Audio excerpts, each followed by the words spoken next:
Good evening, everyone. Welcome to tonight's meeting. A few quick comments. So, a few things. We have our Annie Middle School presenting Annie coming up next week, the 23rd and 24th at the Middle School Auditorium. If you guys want tickets, it'll be a great show. We also have Beauty and the Beast coming up, the wrestling community. I think it's this Wednesday. It's a great opportunity to show where our gymnastics and our wrestling teams team up, and they give a great showing of sportsmanship, camaraderie, and all the successes that our teams put together. Speaking of successes, we had the high school wrestling Eastern States Championships this weekend, and one of our Long Beach wrestlers, Benita Sumaya, won the state championship, which is huge. So I'd like to give them a quick round of applause.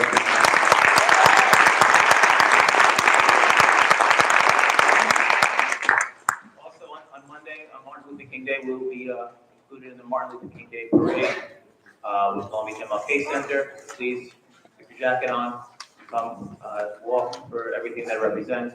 It'll be a great time and show school spirit as part of the community.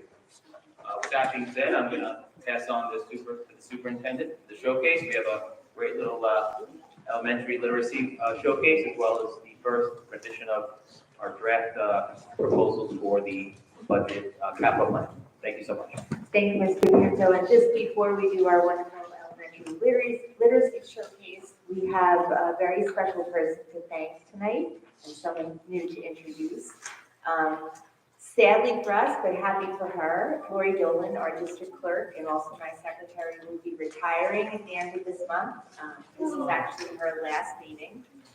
And we certainly want to thank her for all of her hard work over the years.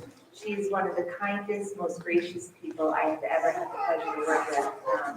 And while I would say she's irreplaceable, I'd also like to introduce her replacement, Susanna Favoletti, who is also an amazingly kind, wonderful, graceful person who has worked hard in our HR office over the past few years and moving into this new role. So I hope you'll join me in just saying a big thank you to Lori and welcome to Susanna.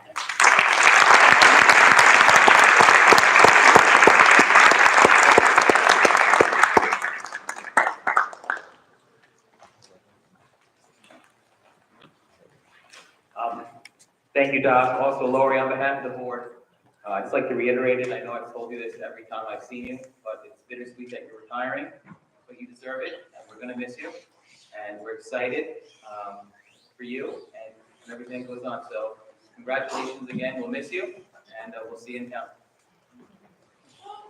And without further ado, I'd like to introduce Ms. Jenny Hoffman, who is our literacy coordinator, who is going to help some of our elementary students tell us about their reading and writing.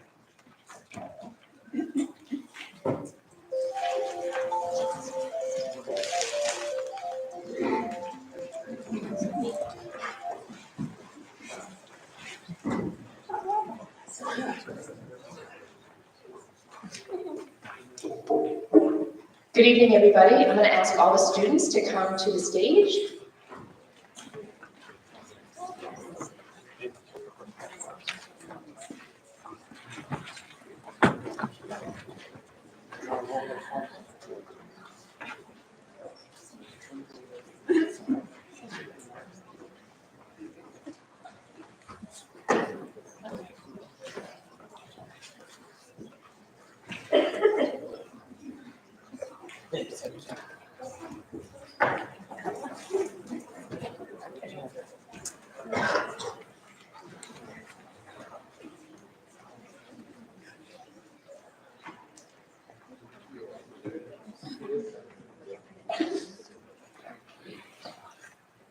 The big one here.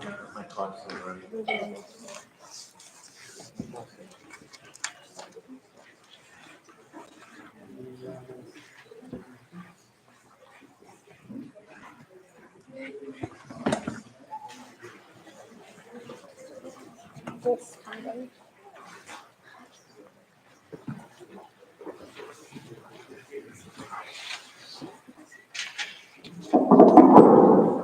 Okay, thank you. We just had to get a little set up there.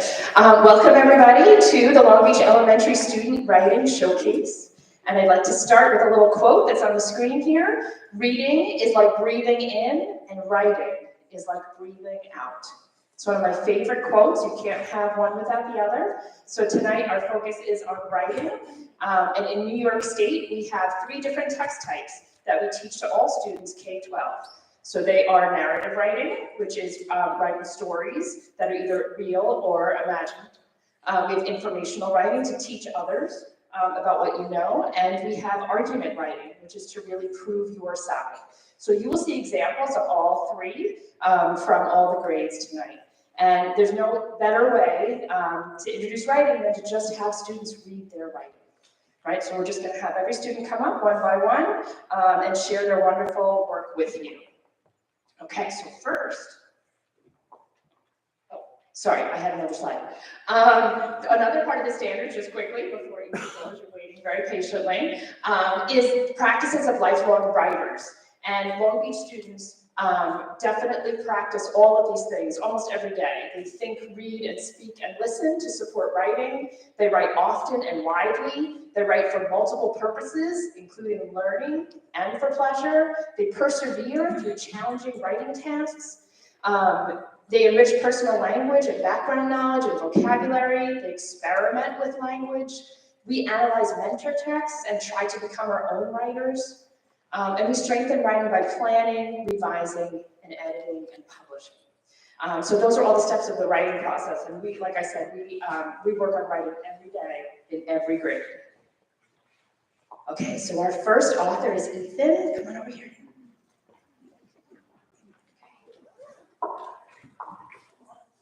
Okay, and Ethan, you guys read The Snowy Day, right? And tell us, what was Peter doing in The Snowy Day? Peter on a snowy day, snow angel, And what were you doing on a snow day? a snowball fight. Thank you very much, Ethan. Good job.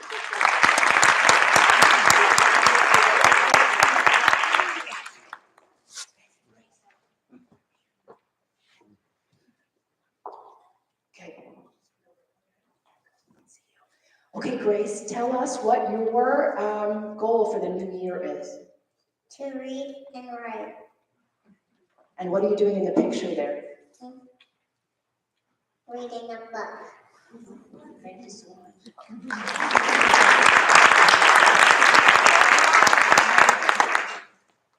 Okay, Daisy, what was your goal for the new year? Biking more. And what are you doing in the picture? Biking. Thank you so much, Daisy.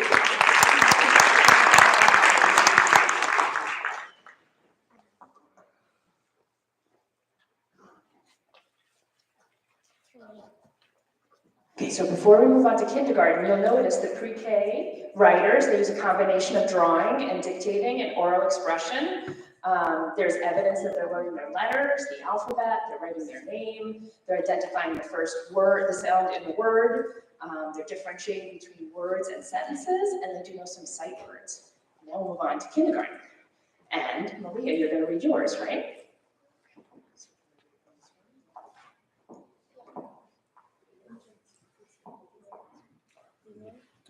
Here is my walk walk.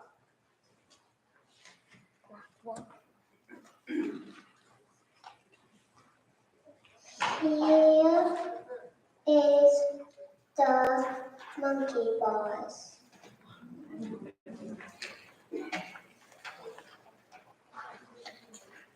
Here is the playhouse. Thank you so much, Maria. And that was part of their show and tell unit, which you can see listed down there. The kindergartners practice writing, adding detail to their writing. You'll see that.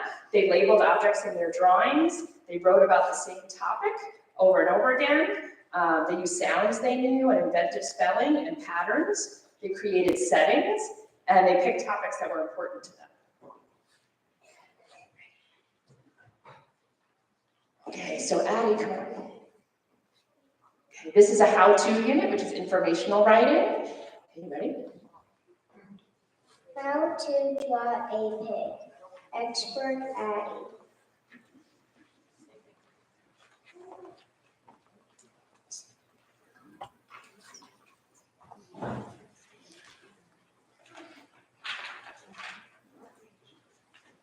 What you need: a pencil, some paper, crayon box, fancy writing pen, marker box, hand.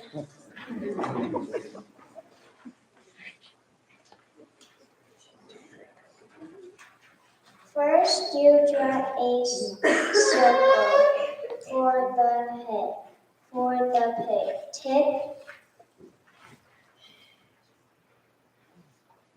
the circle is medium.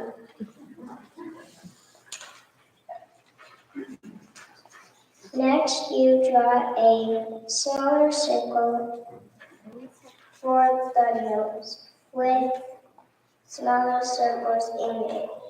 Draw the smaller circles at the bottom of the head.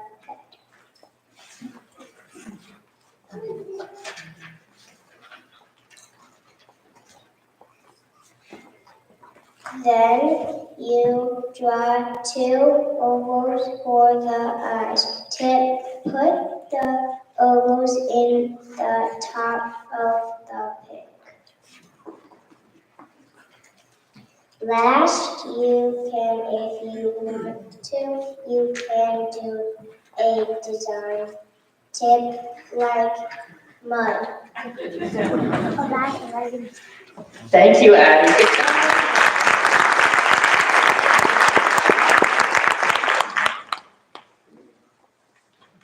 Okay, Paxton, tell us how to Make my bed.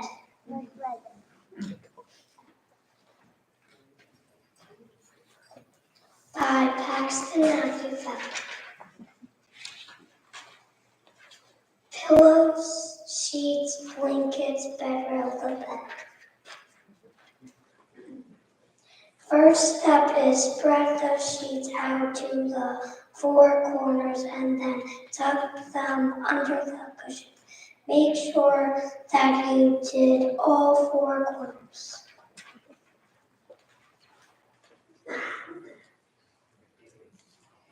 Second step is tuck the bed railing under the sheets and then pull them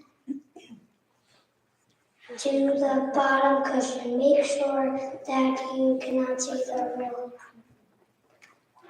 Then spread out the blanket out to all four corners. Make sure that you could not see the sheets. Last step is put the four pillows on the bed and split them into 2 and 2 and put them on the bed. Make sure to face them up. Thank you. And you'll start to notice some development in their writing as far as transition words, right? So you'll notice the first, next, then, and last. You'll see evidence of revision, so the crossouts mean it's been reread and improved.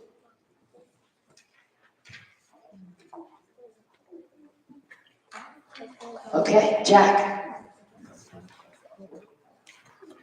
How to play lacrosse.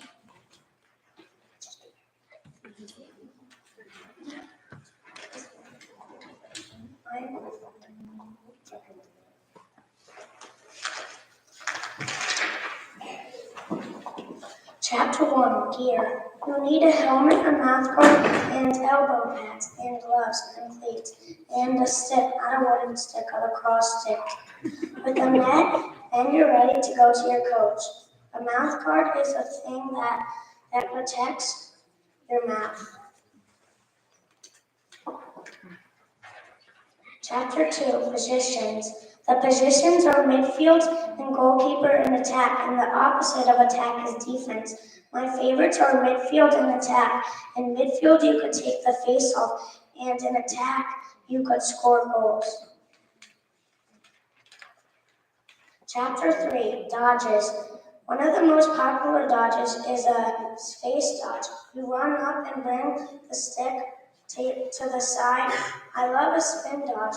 You just spin around and it is so fun because you get to spin. Then you run up and shoot super hard. Chapter 4, Scoring. You lift your stick a little back then and throw. Where you step, that's where the ball goes. Shoot the ball as fast as you can. Chapter 5, Cradling. You keep the stick next to your ear and move it back and forth and just run with it. You make moves on the person, then you take a good hard shot on the goalkeeper. Okay, thank you, Jack. As you can tell, the writing is getting a little bit more elaborated and longer, so the rest of his piece is in the link in the corner, so this will be posted if you want to know more about lacrosse. And also start noticing the different structures. So information could be organized as chapters. Students were taught to use facts and details and examples and add it to it. Okay, Shayna. What is Hanukkah?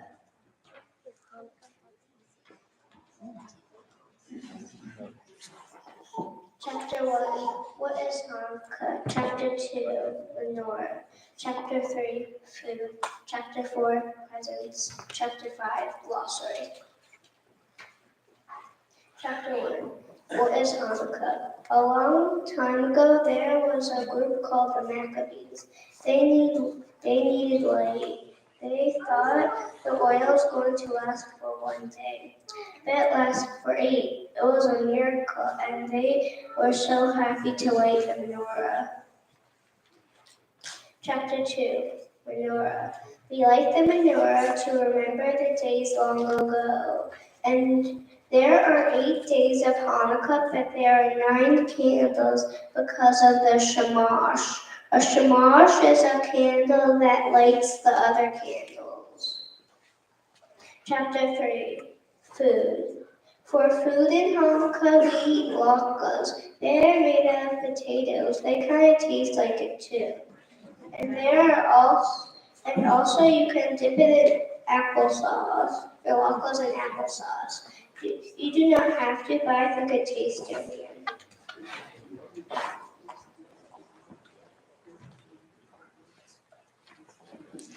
Chapter 4, Presents.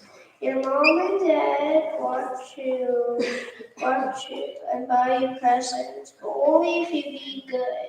It is kind of like Santa, but with your hair. They watch you every day until Hanukkah, but if you be bad, you do not get presents. Thank you, Shayna.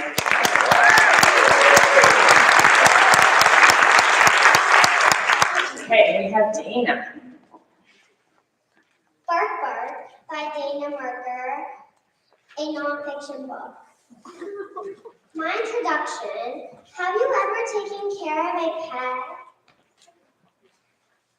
Maybe if you love pets, maybe a dog is the perfect pet for you. Read this book to find out how to take care of a dog. Supplies for a dog. Do you have supplies for a dog? Read this book to find out. You will need a collar, a leash, a bowl, a toy, a treat, food, and an owner. Now you are ready to get a dog. Do you know how to bathe a dog? Read this book to find out. To bathe a dog, you need the right soap. You put the dog in the bath. You squirt a little soap out. Then rub gently on the dog. Next, you rinse the dog and dry him. And you have a clean dog. Do you have toys for your dog? If you don't, go to the dog store. In one aisle, there is toys. Go down that aisle and let your dog choose the toy. And when he has it, pay for it, and your dog has a toy.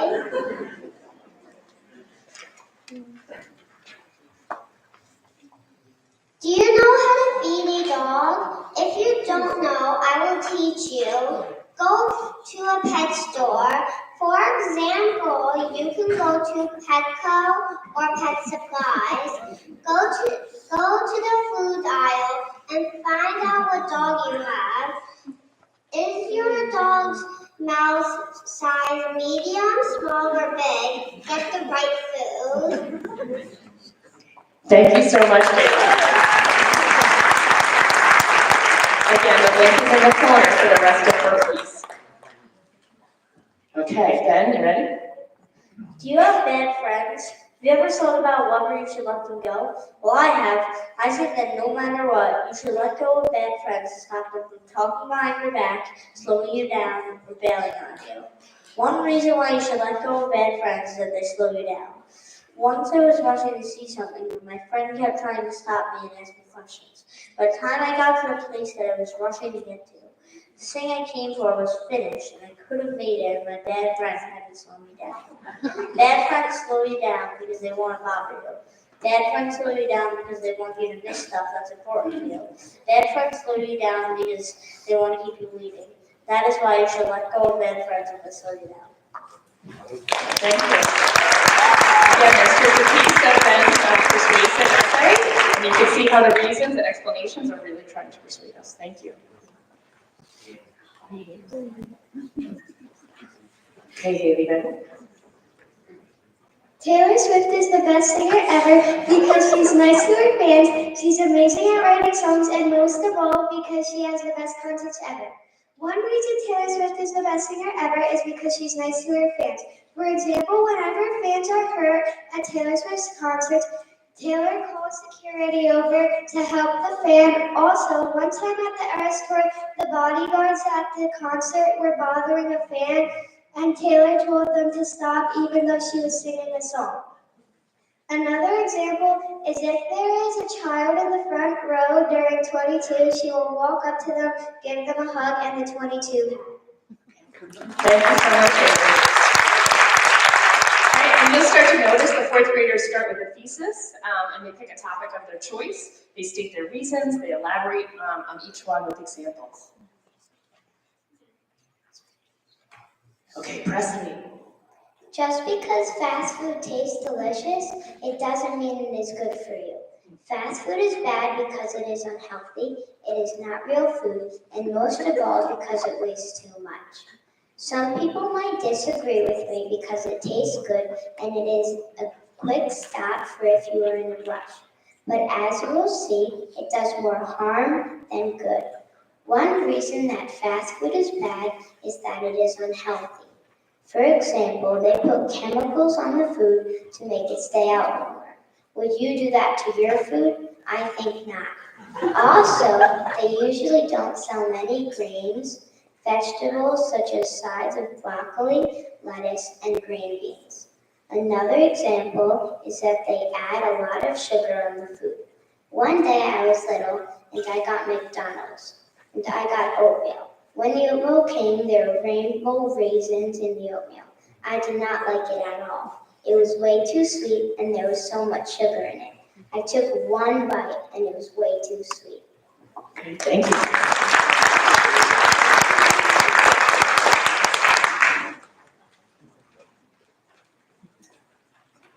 Okay, and James is going to read us part of his narrative. Jet ski dreams and lake scenes. The sun was radiating pure sunlight. Dewdrops shimmered on the plants. I heard the faint sound of trees rustling, the grass silky smooth beneath my feet, the slight hint of honeysuckle in the air. I saw a shiny blue and black jet ski tied to the dock. What's going on? I thought in my head. Dad, I yelled with a questioning voice. What happened? He yelled back from inside the house. Whose jet ski is this? That's ours, he yelled with a cheery voice. That's ours? Yep. My dad said as he came outside. My jaw dropped. I was with my family and my new dog in North Carolina. My dad had rented a jet ski for us to use for the day. My smile was so big that it couldn't stop getting bigger. The lake water was perfect for a jet ski. No one was around and it was so smooth. My dad secretly told me I could go first when nobody was looking. Okay, James, your turn. This is going to be amazing, I shouted. Wait, what? My brother and my sister screeched. You heard him, I said with a smirk on my face.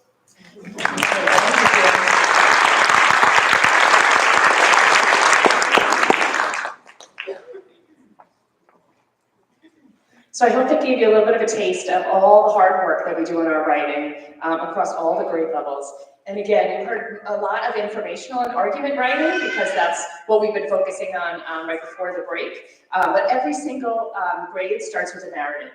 And we really explore topics and memories and things that they would like to write about. And they have a lot of choice in those narratives. So boys and girls, why don't you come back out so we can give a big round of applause.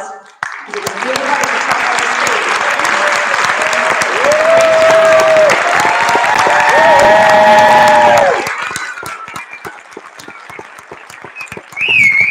We're just going to take a quick little picture.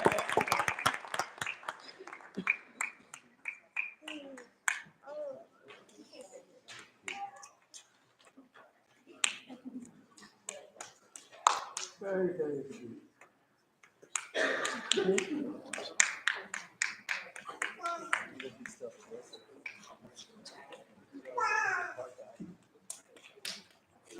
I found my key.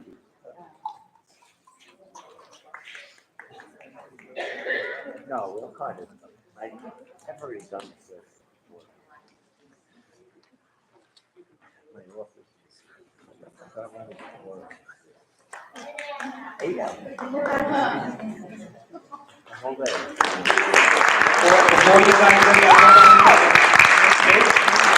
want to make a quick thank you before you go back to your parents. Listening to your writing and how well you read everything, it brought back a memory of a speech that I heard back by an admiral in the Navy, Admiral McCraven. He wrote it in 2014 at a college commencement. And what he said there was that you have the ability to make change. You have the ability to focus. And part of that started by every day starting your day by making your bed, putting in effort and focus on doing little things. Because if you can achieve little things, you can achieve great things. Now, today we heard and we saw how well you guys read and write and how much pride you put into it. And I thank the staff and the parents for supporting that, because in Long Beach, reading and writing is the gateway for learning and improving. So keep doing what you're doing, because in that speech by Admiral McCraven, he said if you can start by making your bed every morning, you can do anything you want as long as you stick with it. And you can change the world. So tonight you guys showed us that your efforts in school is going to make a difference for everyone, and you too can change the world. So thank you so much for sharing that with us. Can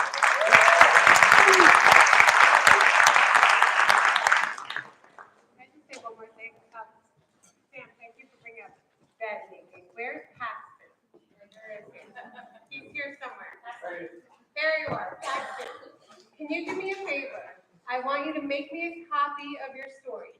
And I'm going to bring it home and I'm going to share it with my 21-year-old. He doesn't know how to make his bed yet. So I'm very impressed that not only you know how to make a bed, you so eloquently put it down on paper.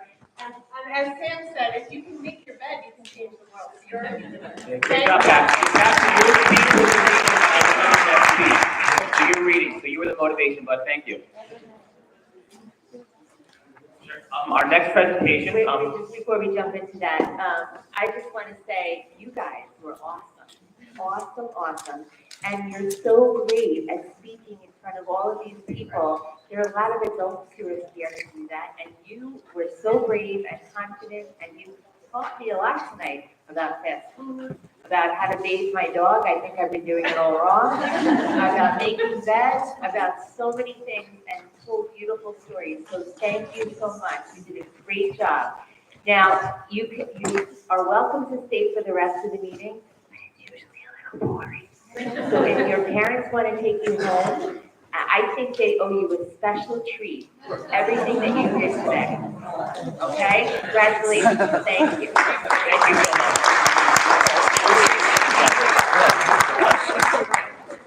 Give you a few moments. Thank you so much for those who came so far. Thank you for the presentation.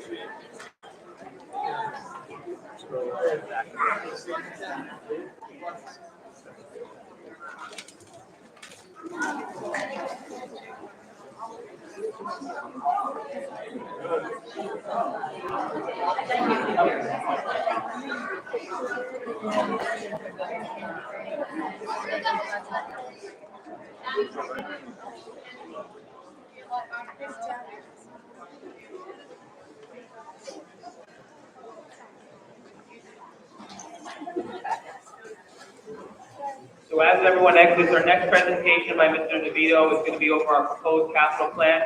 It's going to be our first round presentation going over conceptual concepts for what we want to utilize to improve the district as a whole with long-term projects. So with that, I pass it on to Mr. DeVito. Thank you. Thank you, Mr. Pistos. Just give him one more minute.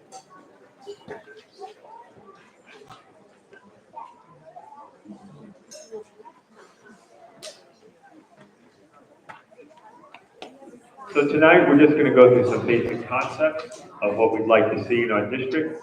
A large-scale capital plan that we're proposing. We proposed it a few years. Over the past few years, we proposed a different capital plan for various reasons. We put it on hold. We waited. We're hoping to move forward this year, and we're going to go through some of the concepts. First is, how does a proposed bond project benefit the community? So when you're doing a big capital project, something that exceeds what we would normally have in a given year, as many of you know, oftentimes we have another ballot proposition where we use money from our capital reserve fund to do different types of projects. And the size of the project could range anywhere from, let's say, $1 million to even $11 million.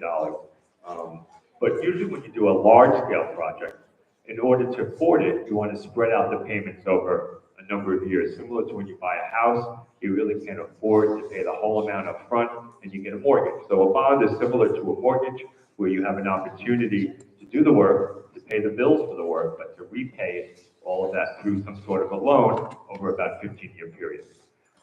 So it actually allows things to remain stable in the tax levy without having any big or major increases. And what we're proposing here is that we can do this and have no increase at all, and maybe actually have a decrease in what we have to pay out or in the tax levy. And I'll talk a little bit about that later. Another reason why we do this is it's just for good planning when you retire your debt. So back in 2009, the Board of Education had approved a bond, went out to the community for a community vote back in May of 2009, and it was a over $92 million bond that the community voted in favor of.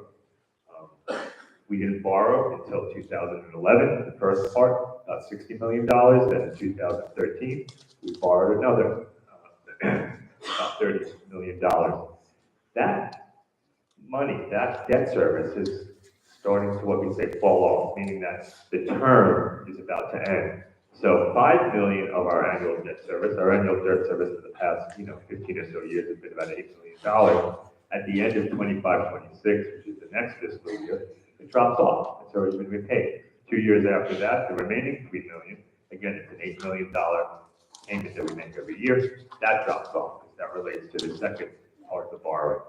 So it's good financial planning to have what we say backfill it, where borrow money so we can do some of these projects, and then have that debt service either remain at the same level or a lower level, so there's no tax impact.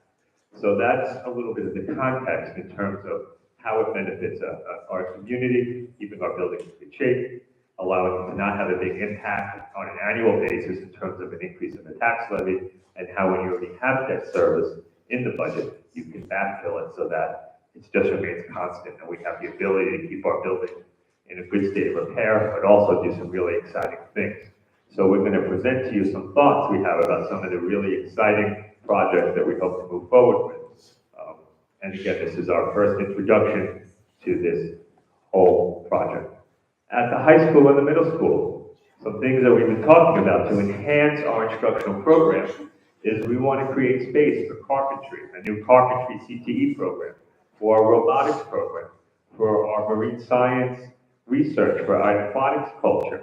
So we want to create some more space, meaning we want to build out within the high school itself in areas where there's room, and I'm going to show you what that looks like in the design ahead, for some of these exciting programs that we know are growing, that can really benefit our students, whether it's through CTE, through science research, through that study, through science research competition, that really capitalize on where we are, which is a barrier island with water all around. In alternative school, we're looking for space that allows students who may not succeed in the conventional high school scenario or in that environment, and we want to carve out some space, some new space, and build out of the high school there. Also have a Bloomberg like business lab, wellness rooms, which is, I'll explain a little bit more what that is, a wrestling gym, something that builds on to our existing gym that's dedicated for our wrestlers and our wrestler program, but could also be used for other purposes, for spaces that are premium at the high school, and we really would like to have alternative space, whether it's for testing, for meetings, for other types of physical education activities, but primarily a space designed for our high school wrestling program. We need to renovate our family and consumer science classroom at the high school. We're looking to really change the whole feel of our cafeteria at the high school and have a new entranceway of a new on the bay side that's really showcases the high school with some additional space. Those are the program enhancements. In terms of some repair, replace of the building infrastructure, we're looking at air handling units and air conditioning, making sure that those are properly replaced at the high school, and to complement some more air conditioning where we still have a little bit more to go at the middle school. Redoing our locker rooms, high school, middle school, bleachers at the high school. Turf field has to be replaced. The high school, we want to turf the courtyard at the middle school between the auditorium and the library. And then basic repairs, whether it's interior walls, doors, ceilings, windows, and some disability access throughout. So what are some benefits of an expanded tech space? The ability to offer a full carpentry program that would be CTE certified, a designated area for a robotics lab that includes a robotics testing area, space that we really don't have right now. Classroom, as I said, with the alternative learning center, and then the full carpentry program will actually be a space where our wood shop would also house, and that then creates available space for the new marine science lab and a new dance room. What we're thinking about doing is putting a new wellness center where our current dance room is, and you'll see what that looks like. And in order to do that, we're going to move the dance room down to some space on the ground level. Here's the floor plan. I know it's hard to see, especially if you're way back in the back of the auditorium, but you can certainly get copies of this presentation online, and you can get a little bit more of a detailed look at it. But it's basically this new gym facility would be extending to the east from the gym to where the basketball courts are. We will relocate those basketball courts, but it allows for this extension to the gym with some bathrooms as well.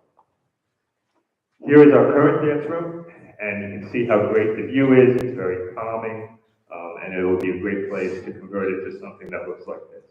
So this is what we have as a wellness area where kids can really focus on their overall health and have different activities in there. These are some ideas of what that space, converting it from something that looks like this, great space, but to improve it in this fashion. The business lab, where we set up a Bloomberg-like lab, which looks like something like this. This was a visit that we went to another district where they have this already, so we have some ideas of how we may convert some existing space to look like this. The cafeteria gets a floor plan. Again, this is more for review after the meeting, but some renderings. The seal would look like this with some wood floors. Everything would be built off the center. You see we have some elevated dining space on the left, a countertop space along the window wall to the right. And that's what we have in store, some concepts that we have just introduced to everybody at the high school and the middle school. At our elementary schools, we plan to focus on playgrounds for the most part, and ventilation and air conditioning. Also some doors, ceilings, walls. We do need to handle some basic repairs of the interiors, so that's going to be hopefully included, and when we get into some more details in the months to come.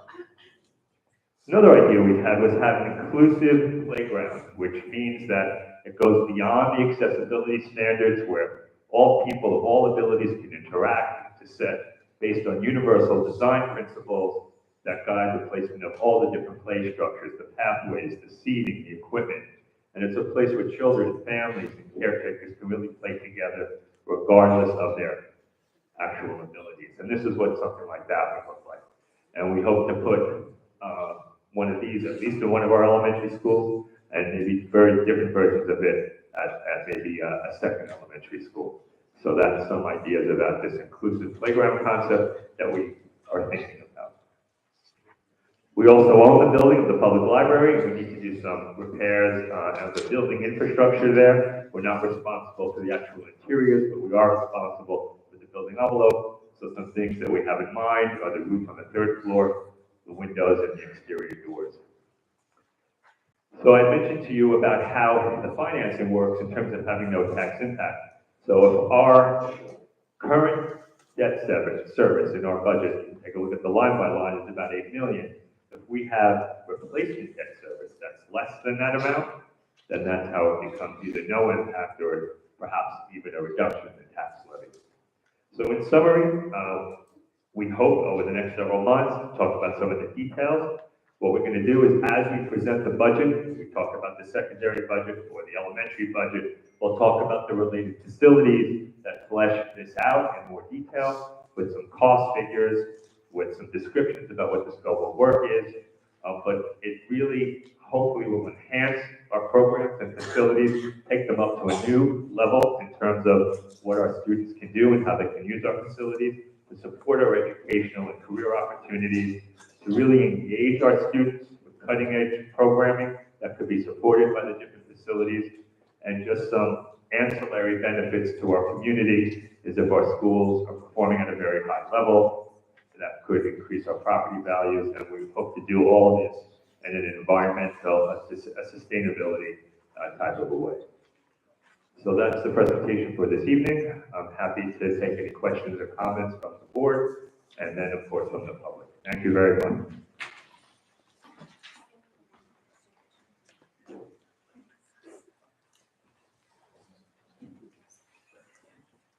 Thank you, Michael. Ms. Balsi, go ahead. Thank you, Michael, for the presentation. Michael, thank you for that presentation. Thank you. One of the things I think that the new inclusive playground proposal is very exciting. Can't hear you. And it's not on. How about now? No. How about now? Okay. Again, that new inclusive playground proposal looks very exciting. I just think that it just includes so many people, and that's what we strive for here. Could you please explain to me, I don't know if I'm the only one that doesn't understand, what is a Bloomberg-like business lab? Sure, so I'm going to pull that picture up again. Dr. Gallagher or Do you want me to Dr. take Shaw, that? if you want Sure. to jump in, So please a feel free. Bloomberg lab is a bit of a term of art. To rent a Bloomberg terminal is what day traders use, and there are a couple of schools on Long Island, wealthier schools, that actually do that. We kind of thought that was a little cost prohibitive, and we can mimic a lot of what that does. But and that was actually from Bethpage. What they did was set it up like a Bloomberg lab with a ticker and a stock trading floor and kind of a business type environment. And then use just some software that mimics day trading. It's a much less expensive way to do it. But our business program has really been growing over the past few years. We have a great virtual enterprise program. We have students who are taking stock market courses now. And again, with relatively little financial investment, we thought this would be a great enhancement for those kids who are interested in business, which is a growing number of kids in our high school. Thanks. And one more question. I know that the public had made it very clear that they were very interested in us having a wrestling gym, and that's exciting as well. What plans would we have for it when it's not wrestling season? So, the high school space is at a premium at the high school. They are always looking for extra space for different classes, for different meetings, for testing rooms. Often when we give any kind of test to our students that need a separate location, it's difficult to find that at our high school. The high school team really feels pretty strongly that there'll be no problem using this, during the off season for wrestling, and even during the wrestling season during the day. It gives us an auxiliary space for phys ed classes when we can't go outside.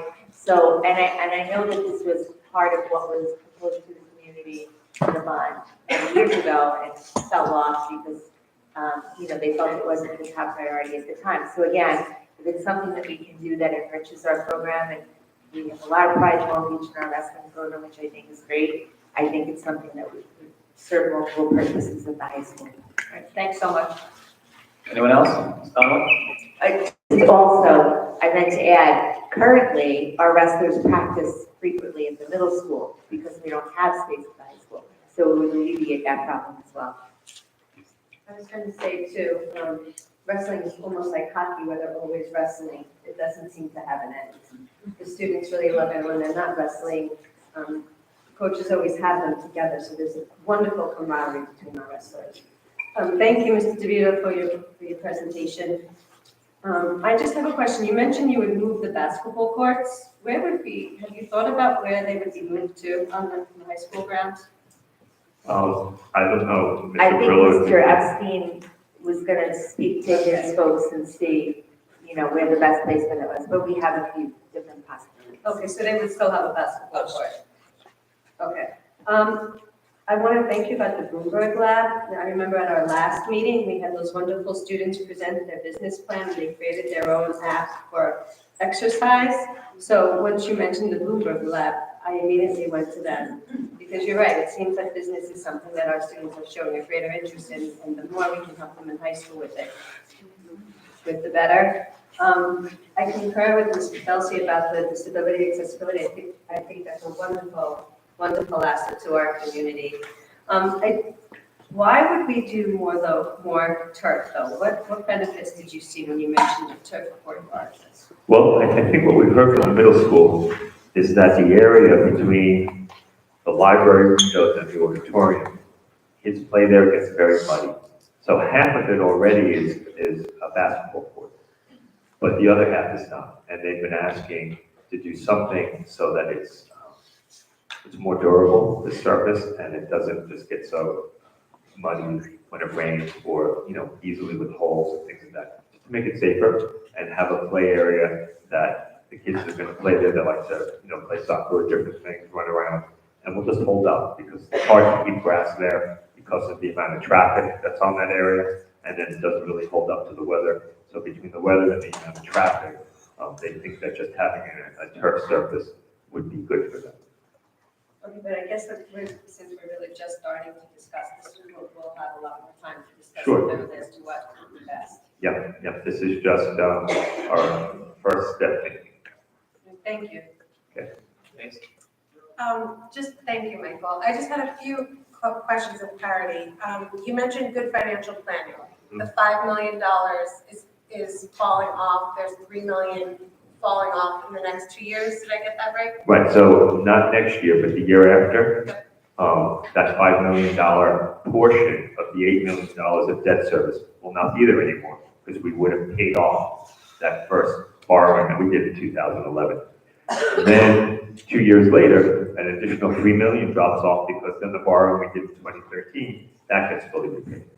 So in terms of sound financial planning, we already have a placeholder in the budget for that. We do need some work in our buildings.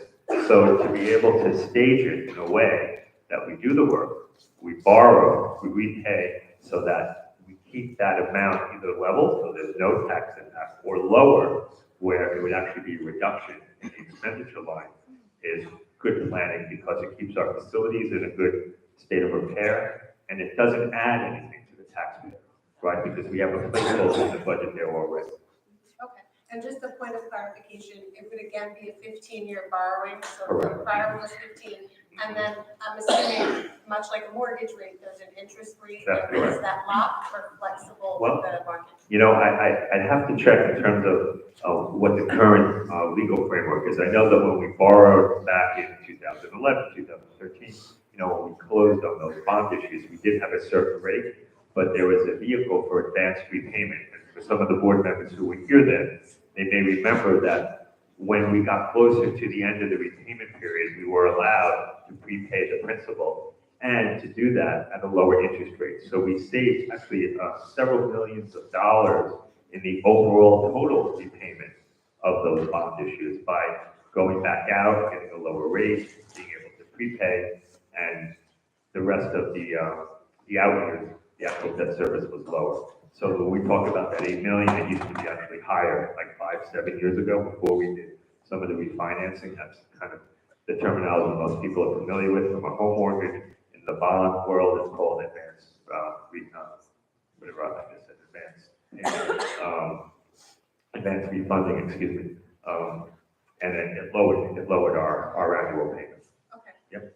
My last comment is just, one of the visions Dr. Gallagher and I think we brought to this district was just growing our programs, our CTE programs, and we've seen so much of that in the past few years. And I love the idea of the carpentry CTE program. There's plenty of work for houses to be built, homes to be built. I just think that is going to be a wonderful addition and fit right in here in Long Beach. So that's something that sticks out to me. Thank you for answering my Thank question. you. Doc? Thank you, Mr. DeVito. I just have two questions. One is there a standard amount of time for a district to go for a bond or between bonds? You mentioned in your little talk that last time we offered a bond was 2009. That's approximately 15 years. Is that pretty much standard for bonds, or are there mitigating factors that kind of make that a? I think it's whatever the community is willing to support. I know that from an administrative standpoint, what I'm recommending now is to backfill the existing debt service as it falls off. So as you may recall, in 2009 was when the community approved the bond issue, but we didn't borrow right away because we didn't need the money immediately. So similarly, we're looking to borrow and to line up the borrowing and the repayment and all of that as the debt service falls off. Some districts, there isn't a willingness to do something like that, but I know our community is always looking to reinvest and to make sure our buildings are in a good state. Before we did put up the 2009 vote, I don't think there was a bond issue or a bond vote for many, many years, greater than that 15-year cycle. So I think that people would say it's good financial planning and good facilities planning to do it as every 15 years or so to make sure that you have some type of plan to make sure that the facilities are kept properly and that there's a way to afford it. And the way to afford it is if there's already a placeholder in the budget for a certain level. It doesn't need to be the exact level, but there's already a placeholder there, is to not have it be where, okay, then it drops, and then like 5 or 7 years later, then you insert it back in, because then you have that kind of spike that you don't want to have. You'd like to try to keep things lower. So I think that any facilities planner or financial planner that deals with this type of thing would recommend that every 15 or so years that you go out for a new type of financing of facilities improvements. Speaking about financing, you mentioned a lot of terms, some beyond my comprehension. So one that I didn't hear addressed was the notion of state reimbursement. So in fact, if, say it's $50 million total project, whatever it might be, could we count on the state reimbursement as a certain amount? As long as it's eligible, correct. So we would be able to identify whatever this, so I gave a range of different projects that we're considering. For the most part, most of them are eligible for building aid, and our building aid ratio is quite high. It's about 42 cents on the dollar that we get back from the state in building aid. So what happens is that then reduces the net cost to us in terms of what our debt service is. So our debt service maybe, like I said, is about $8 million right now. We get about, maybe $3.5 million of building aid related to those projects. So the difference is what the net cost is to the district. What happens though, is what's interesting is our building aid that relates to this debt service is also going to go away, because it's set up for a 15-year payment in terms of the building aid related to these projects, thereabouts, So again, if we spend $1 and it's eligible, most are, not everything, but most of these projects would be eligible for building aid. We get 42 cents back on that dollar from New York State. And if we don't do something, we also will lose that about $3 million of building aid if we don't have any debt service to keep it going.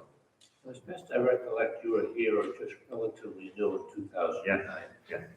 Now that, those bond projects, although the bond passed and we went at 2009, when will we completely finish with those projects? Well, Superstorm Sandy complicated things, as you may remember.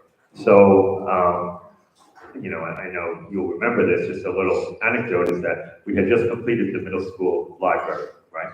And we were having a ribbon cutting and a whole big thing on the Tuesday of that same week that Superstorm Sandy hit. So that delayed the actual completion of everything. But, it took several years, and then Superstorm Sandy, we had to either redo what we had just done or interrupted the timeline for the work. So I couldn't really tell you at this point exactly when all that work ended because, it kind of got complicated with the approximately $40 million of loss that we had to Superstorm Sandy.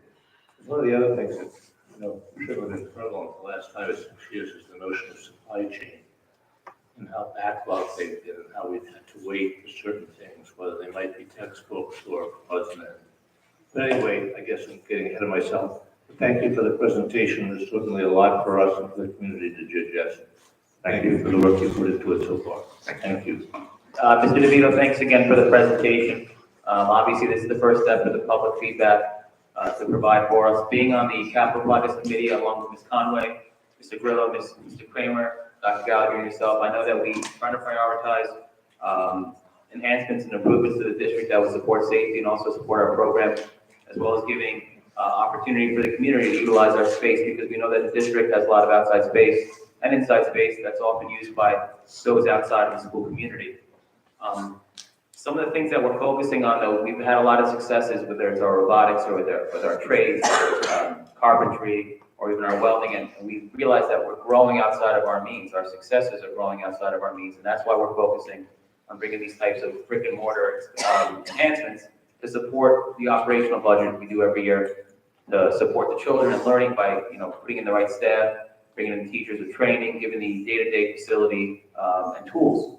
So now when we're doing this capital project, we're actually given the brick and mortar to help support that. And I think it's important that we realize that, because we need a safe environment, we need to support instruction, we need to grow on our successes, because we want to have Regeneron winning students in science.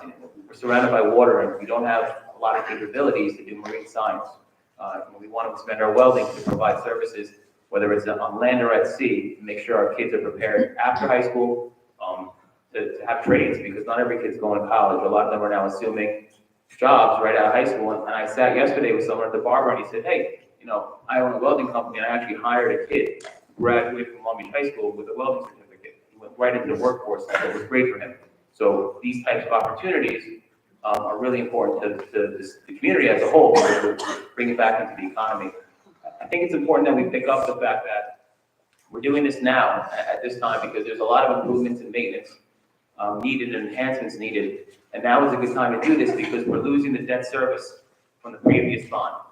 So essentially what we're looking to do is actually not have an increased burden on the taxpayer, but also provide the necessary upgrades. And that's a good reason why we're doing it now, because the truth is that we can figure this out. We can provide improvements to the community, but also be financially responsible in the planning for it. Because what we're doing now is planning for the future. It's not going to happen tomorrow, but hopefully when we ask the public to approve these types of funds to support the community, that they can see the forward vision of how it supports them, the students, and the community as a whole. So thanks again for the presentation, and thank you for including us on the committee. It's great to see what we can do to help support the kids and keep moving forward. So thanks again. Thank you.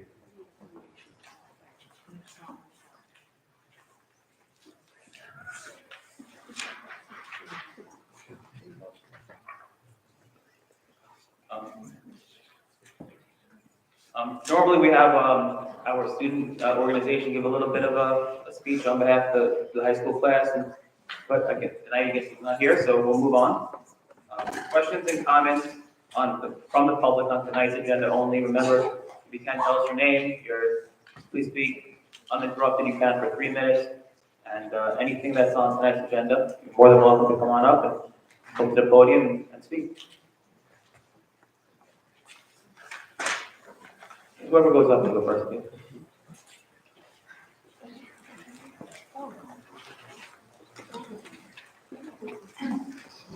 Hello. Awesome.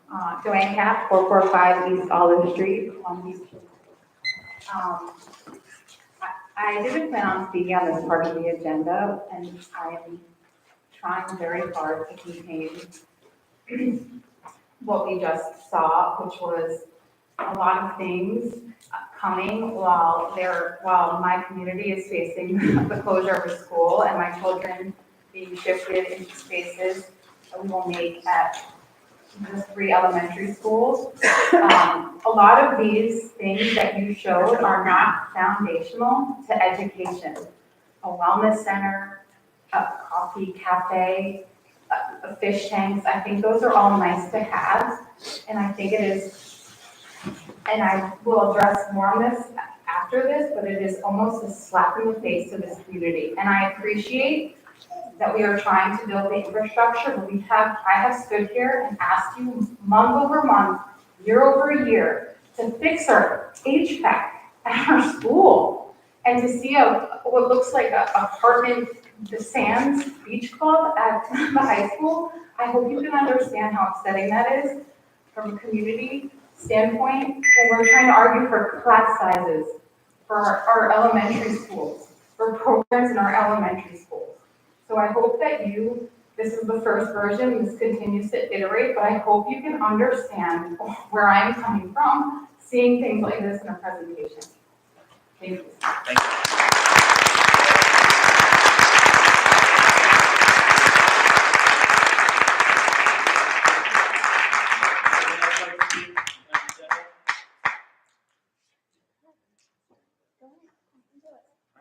Moving on. Oh, go ahead.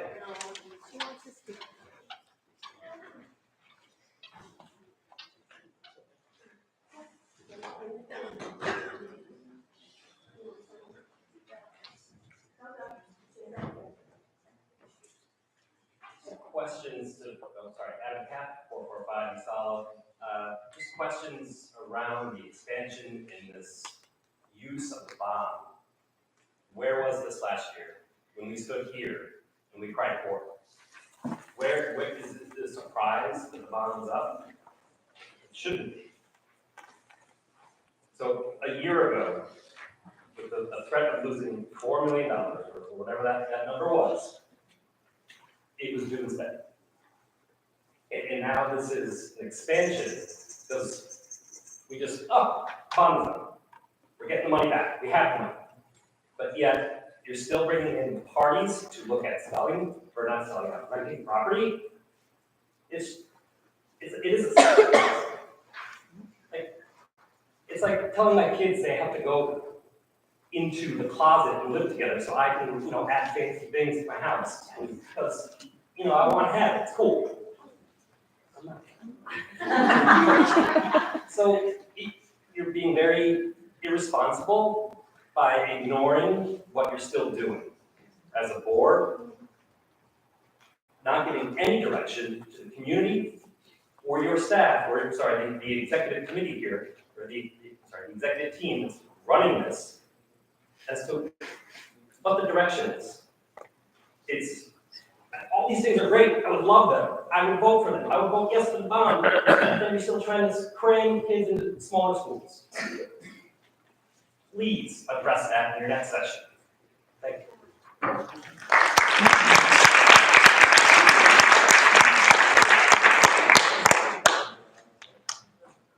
Hello, my name is Gardner Senkin. I'm about 57 years old. Hi, my name is Gardner Senkin, and I'm a proud fourth grader at Elementary. East is more than just a school. It's like saying home. Okay.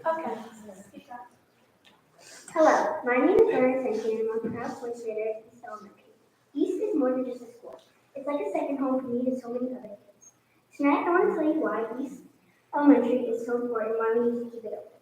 First, I want to talk about how amazing of a place the school is to grow and learn. The teachers work so hard to make learning fun and exciting. For example, this year, when we were learning how to write an essay to support our reasons with evidence, our teacher asked us a silly question. We had to answer with evidence. And we didn't realize that we were learning how to write an essay while doing it. Another reason teaching more is amazing is because our classroom environment makes us feel like a family. When we work together to do things like fun, exciting projects, last year in third grade, we got to work on behaviors, making fun presentations about animals. We researched the animals in so many different ways. The last way East is a fabulous place to learn because the staff worked so hard to send us on awesome field trips. Last year we went to go to the United States, which was so fun. This year we've been to Cradle Vacation, and tomorrow we get to go to Rock Hall Museum, where I'm so excited for that visit. Another reason East is so important is because it's like a giant family. Our families and staff work together to come to make events like the Fall Fest or Richmond Spring Concert, and where everyone is excited for the K-3 students. The support this school provides us is for the kids. Oh, wait, sorry. It's so important. It would break my heart to see it close down because I have so many wonderful memories that would never be replaced. East is just not just a building. It's a place where we are able to grow and feel like we belong. Once again, my name is Garnet and I'm proud for you so much. Thank you for your time. Thank you.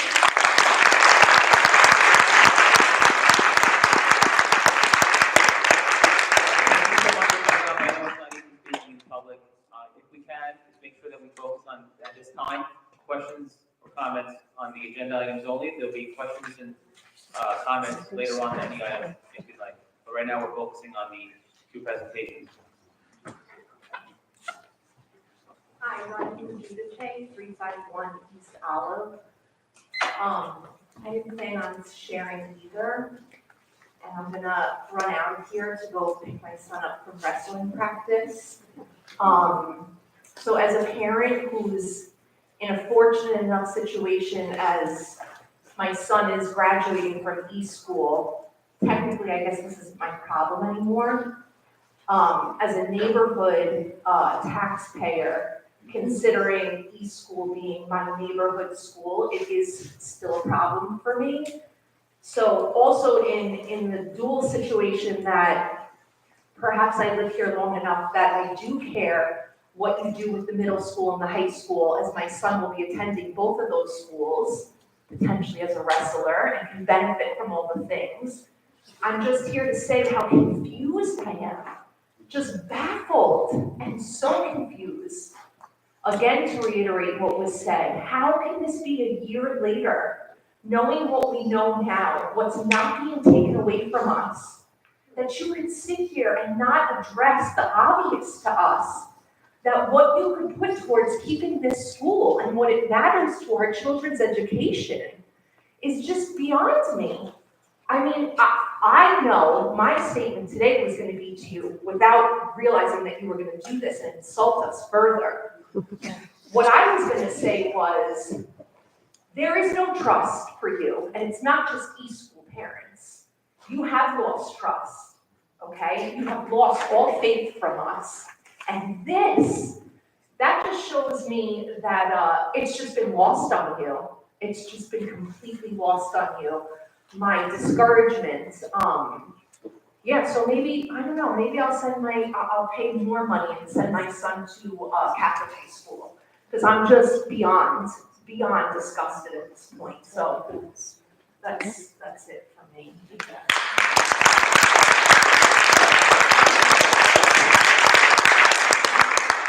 Sorry, before you start, if we can, I understand that people want to show support for speakers, but historically, we try not to clap or to boo or to do any type of speech during it. So you can go ahead and try to do that, but it's not supportive to letting people speak. So we appreciate everything you're saying. We're not interrupting you. If we can, just try to keep that in mind. Thank you. Go ahead. Thank you.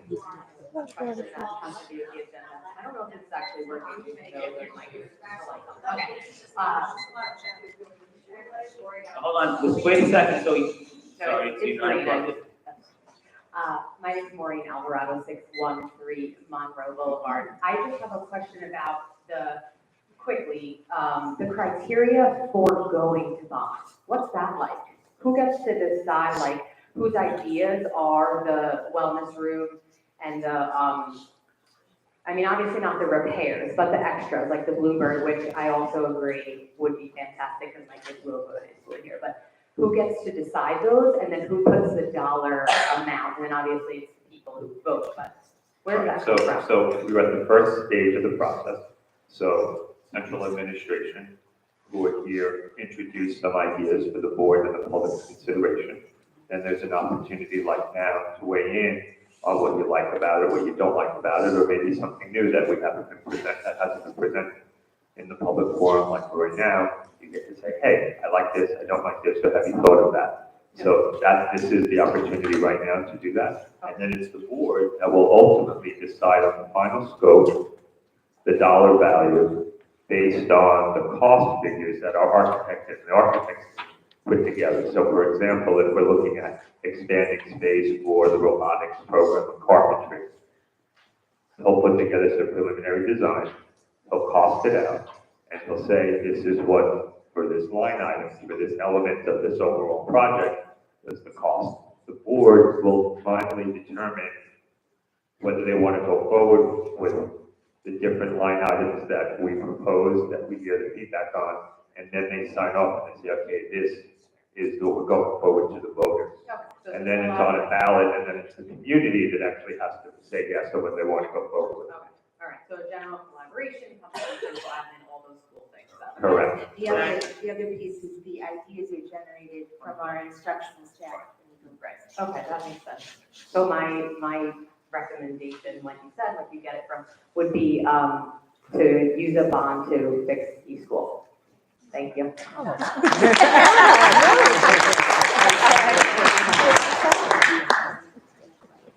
Simon, 1 East Broadway.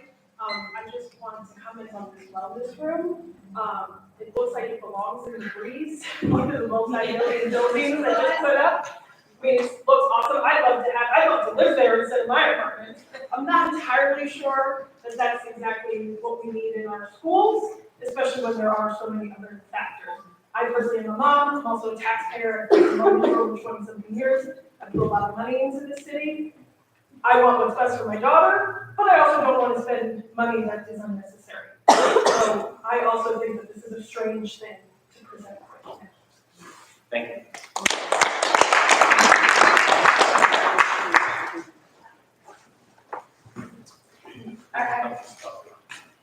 I'm just wondering, is there feedback from your end, and no questions?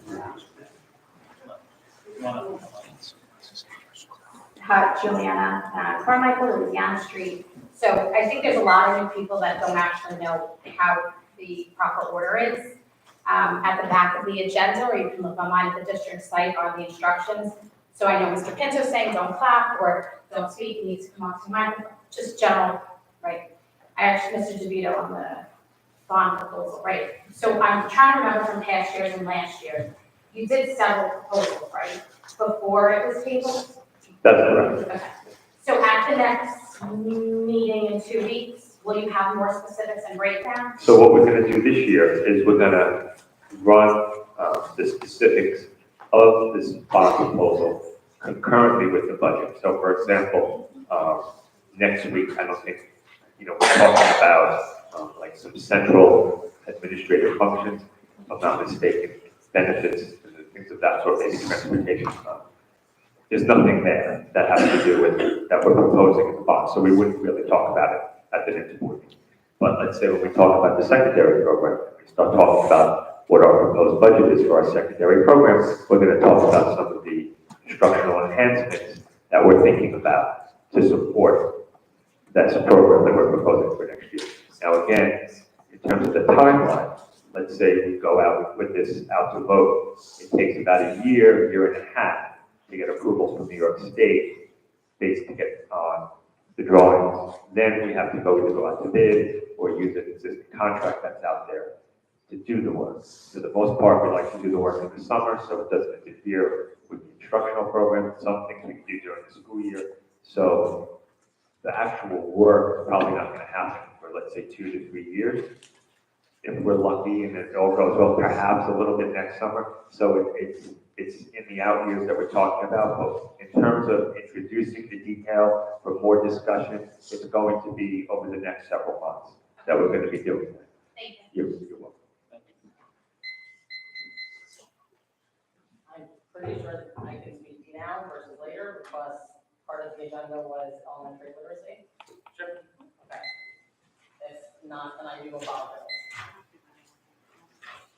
Naomi Seifert, 16 Sharon Drive. I am a dedicated public school educator with 19 years of experience. I have always believed in the power of public education and remain committed to it. However, today I stand before you not just as a teacher, but as a mother, advocating for my second child who needs a proper IEP.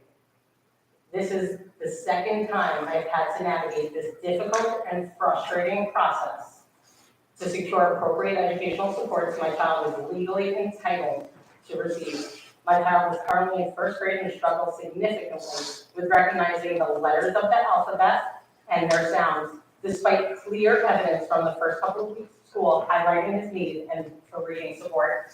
We are now 5 months into the school year, and I'm still fighting to have reading services placed and included in his IEP. Without foundational skills, reading skills, my child cannot access the broader curriculum, putting him at a severe disadvantage academically and emotionally. Early intervention is critical, and denying these services only widens the gap between where he is and where he should be. I made an effort to come speak to you tonight to bring to your attention that I've experienced several legal violations in this process over the past few months. Delayed evaluations, denial of private evaluations, capped evaluation rates, denial of reading services. Denial of reading services for a child who doesn't even know all his letters. First grade, we just witnessed kindergarten students reading. I mean, it was beautiful. But now I need support for my child.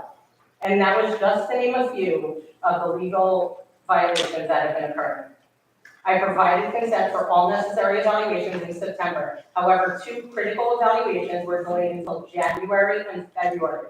The Long Beach School District wanted my son to wait 5 months to get evaluated. 5 months. That is illegal and grossly unfair to my child. Due to these delays, I requested the district cover the cost of a private evaluation. Mind you, I proposed utilizing a provider that the Long Beach School District previously approved and funded, and the provider confirmed availability for November evaluation. Despite no legal reason to do so, my request was denied. The one independent educational evaluation the district did approve was capped at an unreasonably low rate. Legally, the district must either pay the full cost of the evaluation or formally deny the request and initiate a due process hearing. This failure to follow legal protocol further delayed and compromised my child's opportunity for a thorough and timely assessment. Despite significant discrepancies between my child's reading level and grade expectations, the district deemed it inappropriate to include reading services in his IEP. This denial is unacceptable. Reading services are not optional. They are essential for my child's academic success. Without targeted reading intervention, my child will continue to fall further behind, impacting his confidence, motivation, and long-term educational outcomes. Throughout this process, I made numerous attempts to communicate with the district, advocating persistently for my child's right to appropriate educational supports.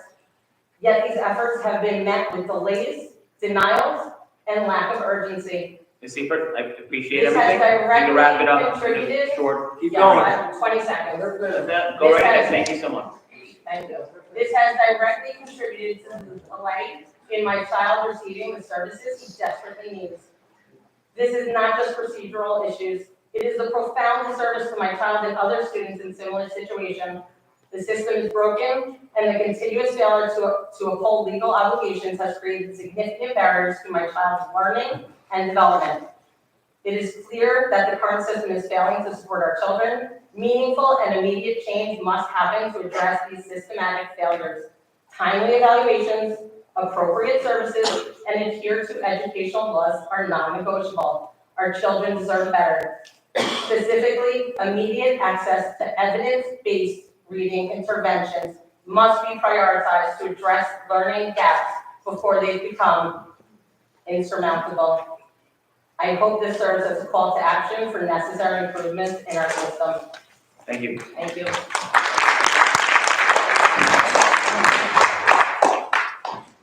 So this means nobody's going to respond?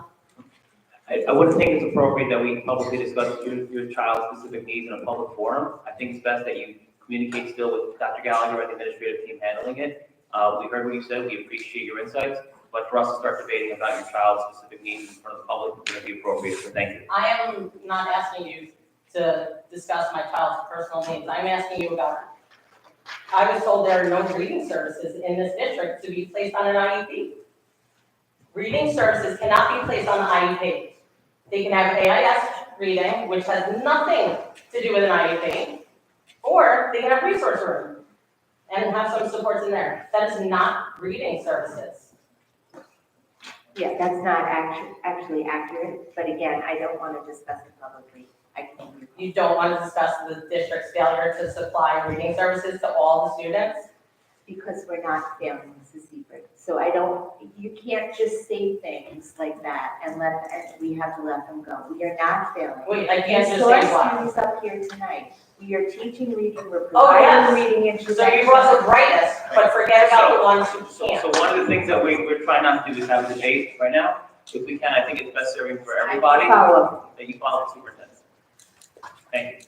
The last time I followed up with Dr. Gallagher, she said she agreed with me and would speak with the PPS department, and that provider was still denied. Thank you. So much support, thank you. I joined before it was like 11 minutes before Karen. Get close.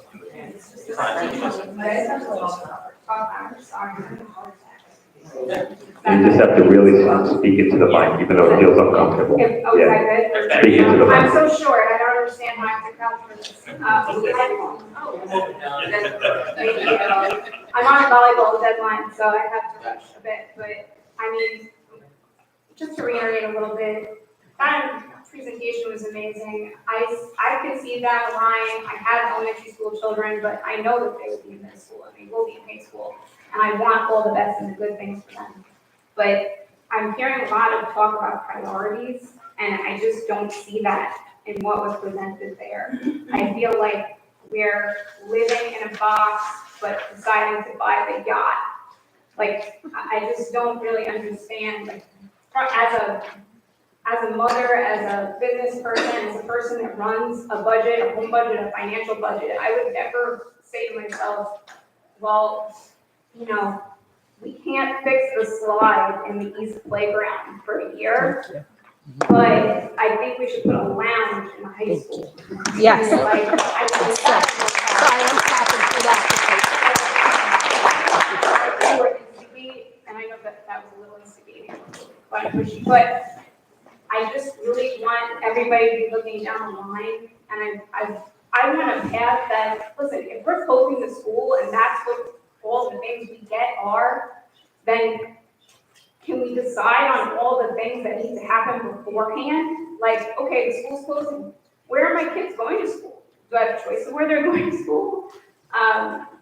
Where are the buses that are picking them up? I'm not gonna be able to walk them anymore, I only have one car, how am I logistically gonna do that? How do I emotionally prepare my two children who barely wanna leave me as it is, to go to a completely different space, which is gonna happen anyway. I mean, you have to, what do they say? You have to prepare the child for the road, not the road for the child. I don't want to baby them. I want them to experience things. I want to be able to tell them, listen, this change is coming, but all these great things are going to happen. And the taxpayers are going to spend less money and the schools are going to be better. But honestly, I looked through the numbers today and I didn't see an actual concrete plan as to where's the benefits for us, for the kids, for the taxpayers. What's happening to the building? There's just still all these questions. And I wrote 10 speeches for today, but instead I've just listened and this is what I've come up with. So I really beseech you with all of molecule of my body to put us to an end, our suffering. We're just at a state of anxiety for months and months and months. And personally, like, I barely can stand up right now. I'm sick with worry of how this change is going to affect everyone, not just my children, but all the children in the district. Because if you integrate the schools, you increase the ratio, you burn out the teachers, and all the things that we love that are going on at this level might disappear. So I just thank you for your time. Hope Thank you. the rest of the meeting goes well. Thank you. I'm so happy. Thank you. Hi, Madeline Casio, 630 Park. I just want to say something, and really as a general statement to everybody. People can get mad at me, they can say what they want, but I've been coming to these Board of Ed meetings for going on close to 9 years now. And I understand when they're hot topics, people come and get upset. And everybody has a right to be upset. You have a right to feel the way you feel. But as we teach our children growing up, there are rules to follow. When we come to these Board of Ed meetings, we get 3 minutes. When the timer goes off, we should stop. We don't clap, we don't boo. And it doesn't matter how many times I listen to Pinto or Doc Ryan or anybody out there say, please don't clap, please don't boo. Let's be respectful, let's try and follow the rules. I just think if we want our children to follow the rules, as adults, we should set an example and follow them ourselves. Thank you. Thank you.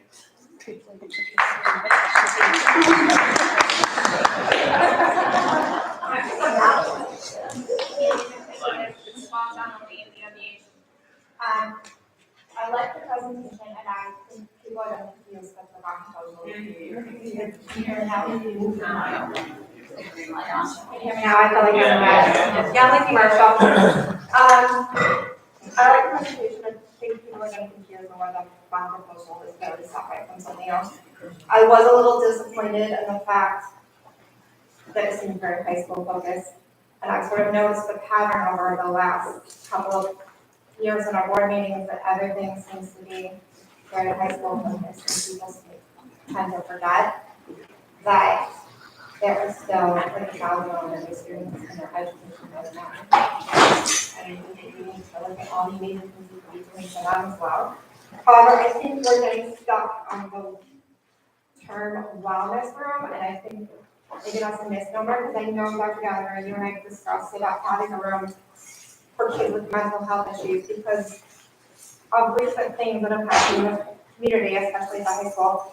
There are a lot of students struggling with suicides and a lot of deaths. And so I've been trying to fight this fight on the elementary level for mental health services. There are kids at high school that are struggling with things that we can't even begin to understand with our little ones. And I think that wellness room is actually a mental health room. And it was poorly worded. Some people are thinking that there's going to be a health spa offering facials at the high school, but that is not what that room is going to be. Thank you. Thank you, Amy. And just again, this is a preliminary presentation. We have talked about the need for wellness centers at our schools. We've loved it at all of our schools, but it has been a particular need at our high school over the past 10 years. And it is a room where students can go to decompress, to calm down, to think, to do the things that are healthy ways of strategies of coping with stress. But it's also potentially a room where our psychologists and our social workers can see students. It's a room where we can run programs for students on health and wellness. Oceanside has been operating a room like that for years. Belmore America has it. We've done our research. It's really a beneficial thing. If the pictures were too pretty, they're just AI-generated pictures of a Zen kind of a place where kids could sit and stay. And I think if you read anything about the state of mental health in our adolescents today, I think you really have to understand that that is a major component of a program enhancement at the high school. It's not a spa, and it's not part of the Long Beach Towers. It's something that our kids desperately need, and need at every level, to be honest.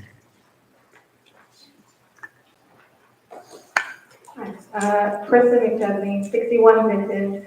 Before I speak of the capital budget, I just want to start by showing gratitude, candidly, to every single person that's in this room. In less than 24 hours, through connected text messages that shot across this community, you all showed up again, and you've been showing up for a year. And I'm just in awe of the persistence, the passion, the grit for our kids. I feel really proud to get to raise my kids in this village of exceptional people that care this much about something. This is what a community is to me. I won't belabor this too much, but I kind of agree with the tone-deaf presentation tonight. The idea of being asked to pay for brick and mortar investments is a bit of a difficult message to hear, to say the least. So 12 months into this process, I feel like what I have heard is that the governor has walked back the loss of funding. We are not in danger of losing programs. In fact, they might expand. We may yet see another savings from the bond proposal. There is no interest from renters willing to use more than a small portion of each school, and there has been no plan of revenue after cost shared with the community. Not only is there no urgency to act, but we have not come close to meeting the established threshold by the board that any change should produce a significant benefit for the city to justify disrupting our schools. Mr. Pinto, you want our kids to change the world, and I want to change the world, as do everybody in this room tonight. I don't want to distrust my neighbors, and I don't think that that is productive or healthy for this community. But I think you all know that this loss would be devastating. And the passion from this group should tell you that they are going to move heaven and earth to do what's best for this community and their children. I don't think it's too late to work together to build something that can be amazing for everybody. And I would like to see that in our capital budget. I have two questions. Based on what you know today, do you truly believe that you have provided a better option for taxpayers and our community? And are you willing to vote today to keep East School open in 2026 and work with the East family that is here to find a path forward together?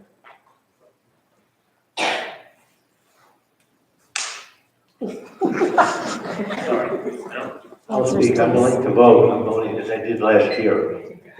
I haven't changed. I'm even more convinced. I feel that East this whole issue is blocking us going forward in terms of budget and in terms of taking care of the building. I don't think that children's education is being compromised in the least in terms of the quality of education, classroom size. I think it's good for the community. It's good for the taxpayer. I said this a year ago. I say it now.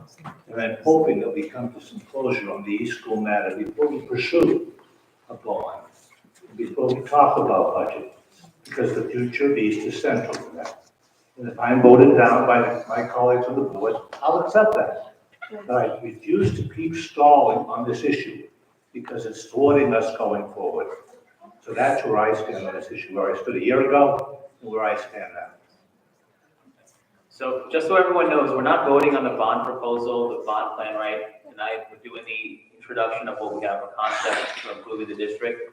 Doc Ryan is willing to give, his opinion that he's continued to maintain throughout this whole process. Dr. Gallagher is going to give an update from our advisory committee of an update of our state of affairs, and we're going to give a little more information towards the latter part of the meeting because that's the appropriate time to do it. But right now, we're still trying to work through the process, give people the opportunity to speak on the bond proposal. And we'll address your questions. For the most part, we'll do our best to address them at the point that they are right now, later on in the meeting. But for now, we're trying to give people the opportunity, respect each other, that if they want to speak on the bond proposal, give them that opportunity. You guys can speak, everyone here can speak on any topic, but not at this point in the meeting. So if we can maintain that, then it gives respect to the individuals who would like to speak on it, or we can move on to the other business of the meeting. But for right now, obviously, we're still speaking on the bond proposal, and we're not going to shift the meeting early to handle this. But I do appreciate your questions on it, and we do have a lot of shared visions and a lot of things. We're just trying to get through this part of the meeting right now. Oh, no problem. Thank you.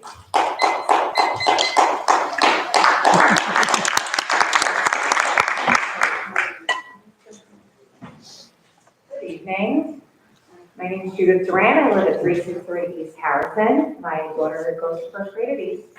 I am a New York City educator for almost 20 years. I teach high school, proud to it. So I completely agree with a lot of the things that you're saying about what adolescents need, especially because so many of our community students choose to go to private school or Catholic school because of the things that Long Beach High School doesn't offer. With that being said, I hope that you understand the public perception. As a person of Long Beach that moved here in 2016, I am a transplant, as one would say. So public perception of someone who has come here, bought a home, and chosen to raise her children here, I have nothing poor to say about this community. This community in the past year is being torn apart because of the lack of transparency on all of your parts. You are breaking the trust between the community and the school. And as a teacher who works in a building, when that trust is broken, nothing moves forward. News 12 is banging down people's doors, getting people to have statements so that the rest of Long Island is now showcasing Long Beach as a board and an administration who doesn't have it together, who is against their community. The state came out with an audit. All of a sudden, we have money. All of a sudden, we have this agenda, and it is wonderful for high school students. But there is zero transparency. Zero. You will never move forward. And I hope you are the only one. You will never move forward without the trust of your community. Thank you.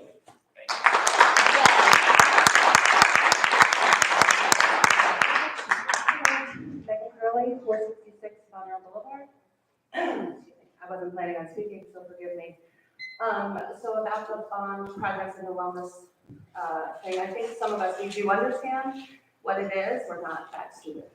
And I love the idea of students having a place to go. I do have questions, especially given high school students' age, how exactly that would be run, who would have access when, et cetera. I think that we do have to think of that liability. I was in a theater program in my high school, we had a senior room. So I do have firsthand knowledge of what might happen if you don't have oversight. And I also think that our mental health crisis is a countrywide thing, and I'm glad that we're making efforts to approach that. I have to say how disappointed I have been as a parent in what I have perceived in the past, and now can absolutely say with certainty that this district cares very little for elementary age students. I can't, you'll say, well, they grow up or whatever. This is formative. I'm a former college professor, and I want you to remember to take some lessons from colleges when they spent huge amounts of money making beautiful libraries with cafes and things, and what was their main problem? Not getting kids to go there, getting quality students and retention. So all the bells and whistles are beautiful, but as a taxpayer, I would have to see exactly the need for it, right? The outcomes, possible outcomes, et cetera, for any bond capital project moving forward. And I do think it's in very poor taste, and I know that some of you have complained on the board and admin that we're being too much, or, it's too much, it's holding us back, let's get over it. You are so lucky to have constituents who care about their children. You are so lucky to have this room full of people who are willing to stand up and talk and get yelled at and be rated like their children. You are so lucky. We care. That's why you still have to deal with it. And that's all I have to say. Thank you.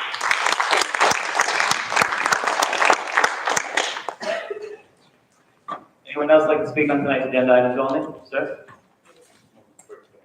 Go ahead, one up. So, I understand. Oh, sorry, Craig Fisher, 67th Main Street. I understand everybody's trying to do the best they can. I kind of equate this to almost like plastic surgery. It's like, okay, it's great, we all want to look good, and they want to enhance a few things, but what really matters is what's on the inside, And when my wife and I were first choosing schools, we immediately said, all right, Lido Elementary, so I'm going there.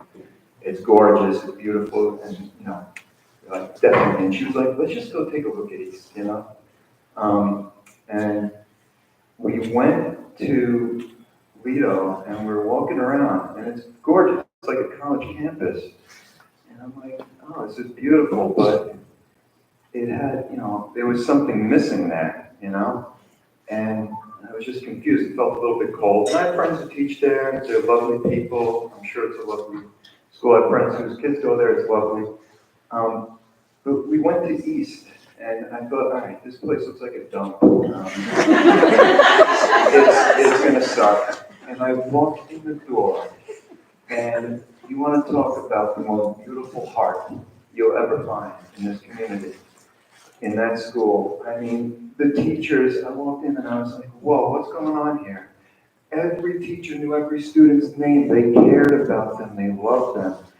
You know, I saw my friend's kids in there, and I was like, and my teacher, oh yeah, that's TJ. Oh yeah, the Grace is in the other room. I'm like, how do you know? Who are you? You know, talking to me. I didn't meet this guy. And my wife and I came out there, and we were just like blown away. We were like, holy shit! Like, this is where our son has to go, because my son would have gotten lost in the elementary. He would have been a number. He would have been lost in a big classroom. He's like very close to being on the spectrum, and he needed that special love and care that only he could give him. And I swear to you, on the soul of my dead brother, that school has made my son go from here to here. And the parents and the kids, they all love each other. You got 15-year-olds playing with, 3-year-olds. It's insane. It's unbelievable. In the playground, I mean, like everybody plays with each other. It doesn't matter what you look like, how old you are. Everybody looks out for each other in this school. And it's the same with the teachers. They all know each other. They all know each other's kids. Everybody cares. And I wish there was more East parents here, but I know people have to work, like they have kids. Everybody's probably watching on Zoom and wants to be here. Believe me. They're here. And they're, yeah. But I mean, it's this school is not just a school. It's a family. It's a community. And I know it might not be totally on topic. My time's up. I'd like to thank the Academy. But I know my time's up. Just quickly, it was because of the big, pretty things that you guys are doing, and I mean no disrespect. I just want you to hear the heart of this school. It's all heart, and just when you sleep at night, when you lay your head down alone tonight, just think about your legacy. Do you want to be known as the person that destroyed a beautiful, bleeding heart in the community? He does. Anyone else on tonight's agenda item?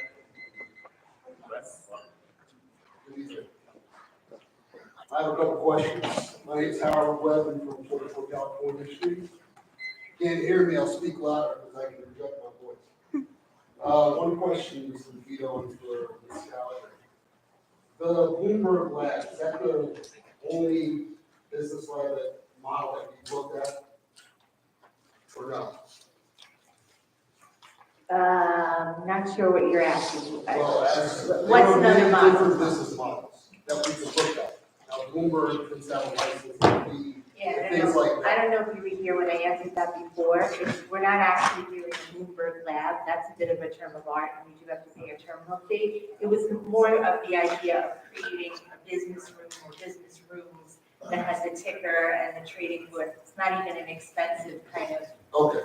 No, I was here. I just wanted to clarify because that's something that definitely comes up. Yeah, our business programs right now, we have virtual enterprise that we presented at the last board meeting, which is a simulated company that students trade with other simulated companies. Very cool program. We've been running it for about 5 years. We have also grown our accounting program and our stock market investing programs. So we thought this would be a great way for them to kind of have a sense of what being on the trading floor is like for these classrooms. But again, it's not an expensive renovation. It's not a Bloomberg Lab. That's why we're saying it's Bloomberg type. Okay. But I just want to clarify, so the community needs to know that it's not our investment in that page. Yeah, we may actually change it to like business lab. Okay. With that being said, as a father of somebody that goes to this school, I find it very difficult to hear that there's nothing being done to elementary schools with this bond. And I think that needs to be very clear to the community, particularly those on the other side of town. Yeah, no, but there are. So as Mr. Trevino said, we're doing maintenance upgrades, air conditioning, ventilation, and playgrounds, and field enhancement. It feels like putting a poker with nothing in your hand, because other schools are not being mentioned. And it just feels like It's a slap in the face. Again, Because they again, decided Mr. Webb, already. this was supposed to just be an introductory. No, and I know that. overview one. But You I know. think there, like a lot of people are saying, there needs to be some There clarity. absolutely will be, in great detail. Thanks, Jeff.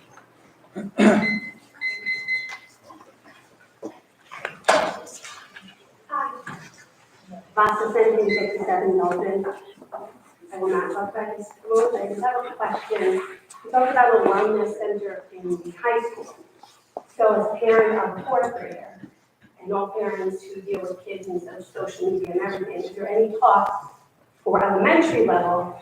Because these kids need it as an elementary. Yes, there is, and, you know, again, what we're looking at is what can we do now and what can we do in the future. As someone mentioned, supervision of these spaces is important. Right now, we actually can do this at the high school, we can run programs in that room.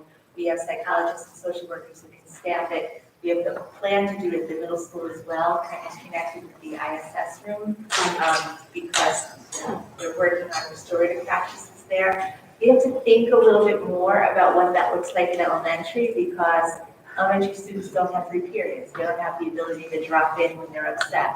So it may be at the elementary level that looks a little different. Maybe we provide some, you know. What about social spaces?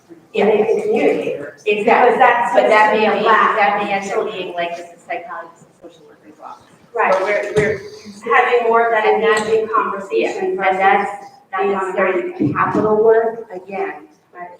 This is a capital plan. There are certain things that you can include in that. You can't include operational expenses, staff, even furniture is not really in this. So we can still do them at the elementary level. It has to look different, and it isn't necessarily something that would be part of the box. Okay, because I know mindfulness and things like that we're taking out of the equation, so if this could be something very important, it does have to start at the elementary level.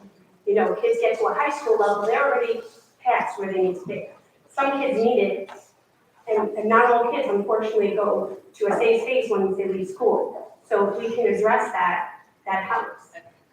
Okay, so I just want to make sure that it's going to be somewhere in, yeah. Okay, thank you. No, I'm glad you really brought that up, because as an elementary educator myself, I understand the importance of those spaces, so we have been discussing that. Again, this is just very quick. The reason the wellness center was put into this, because we were repurposing space that was used for something else, so now we have to do changes to that room. That's the reason why it was in there.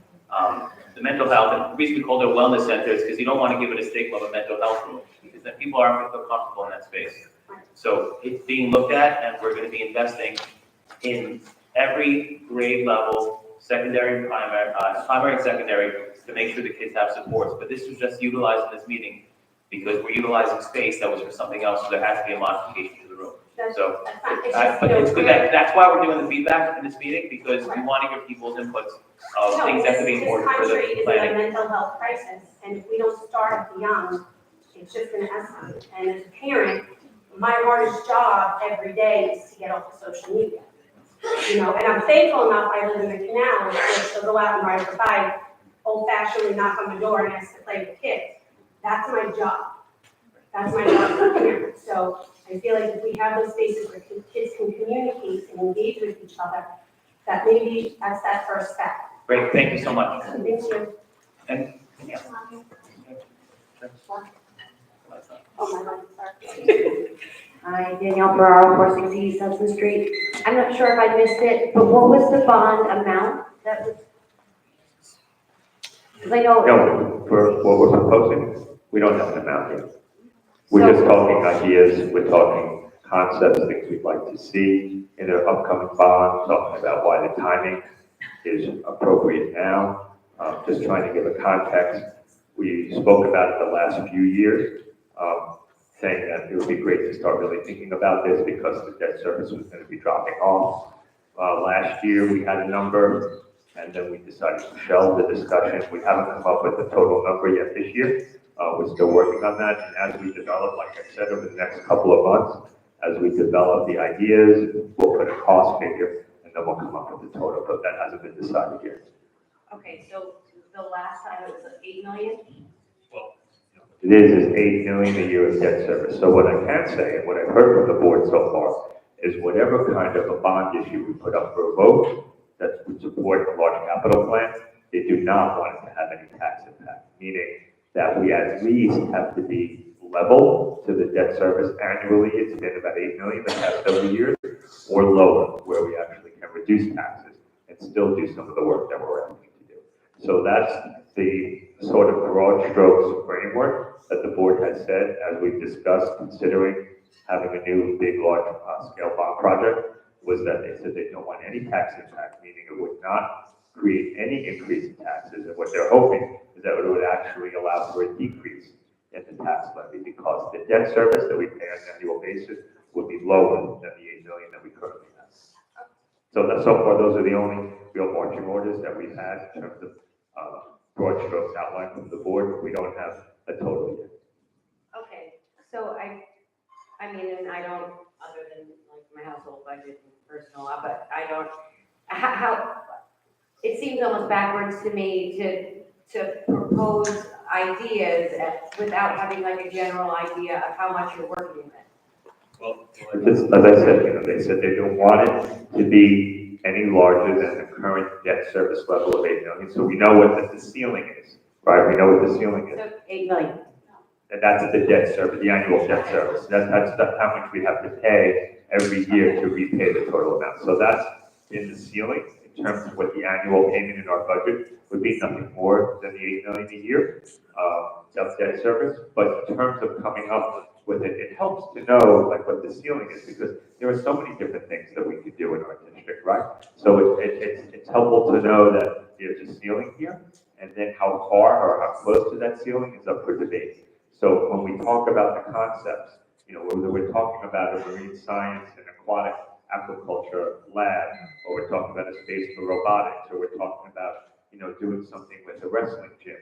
These are all ideas that we have up for debate to see, okay, what is important to the community, to the board, and how do we want to narrow it down? Because if we actually took all the great things that we'd like to do for our kids, it would probably be higher than that, but we know we don't want to do that, so we have to narrow it down, and we have to start making choices about what is to include. So if we start to talk about priorities and ideas in terms of what we'd like to see, then we start putting cost information down, then it helps to refine this conversation and have it evolve even further. So like I said, this is the first step of introducing kind of what we're thinking about doing for the future, and again, to get feedback from everybody. Just as a point of reference, I won't take any more of your time, there's certainly a lot of your time. When the original bond was approved in 2009, when there was preparation for that, and people and administrators and civil administration made their wish list, the wish list came up over $200 million. $350 million line. $350 million. And we came up with about 105. We kind of wanted to know just what the community could bear, and we tried to prioritize as best we could. So in terms of where we are now, where we are, just listening to some of you parents and community members, in terms of what you're expressing concerning the bond, some of those thoughts have been expressed by us. There's no unanimity up here in terms of wellness rooms or wrestling rooms or air conditioning or whatever it might be, or turf fields. Those are things we have to kind of talk about and sort of flesh out. But to answer your question, 2009 was over $300 million. It cut down to 105. Okay, and when does that number get narrowed down? Over the next few months. Okay. I just want to also remind everybody what I think Mr. DeVito said, or somebody said, this is an aspirational plan. This will go into effect in the years to come. This isn't today, tomorrow. This money isn't available, and this is future planning. This is future vision. This is throw everything out there at us. We look at it. You guys look at it. You give us your feedback. What we like, what you don't like. We are here to listen to your recommendations. We make our recommendations, and then a plan comes to play. And the community votes on it. We don't vote on it, the community votes on it.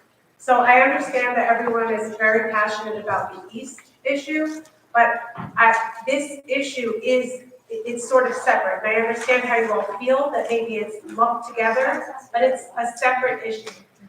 that makes any sense, and if it doesn't, then Anyone else from the public would like to speak on items in tonight's agenda? Yeah. One more? Go ahead, Can miss. I ask you a question? You can't, sorry, she's. Oh, I apologize, go ahead.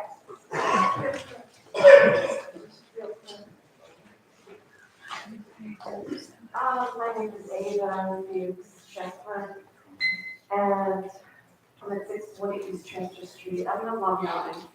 I came down here because I looked at Facebook, it said that they wanted to close the school, and they half of it at JCC, and then something else, forgot this was called. Anyway, proceeds, great. Every year, since my dad passed away, I grew up in Long Beach. You know, my sister, my parents had younger children's clothing store, whatever. Ever since my dad passed away, I've been coming down. And they wanted to close the school. East School is a jewel. It's a jewel. My son is, he's 39. He moved out of state. But it's, I don't know what we could have done. I lived with my parents. It's a year and a half. And financial reasons. But it was an absolute jewel. It is a jewel. And it's very near and dear to my heart. I went there. Billy Crystal went there. My sister went, but you know, like everybody talked to. And I just can't see it go away. It's 100 years old. Next year, 100. It's old. But, you know, I'm old too. So, I'm old. I was born in, okay, but I'm old. And I just lost my granddaughter 6 months ago. And I wish my son would stay here, you know, like, would have gone to school. I have two grandsons that are here, you know, in New Jersey. And it's like, how could you go to Cherryville? I mean, it's Long Beach, hello?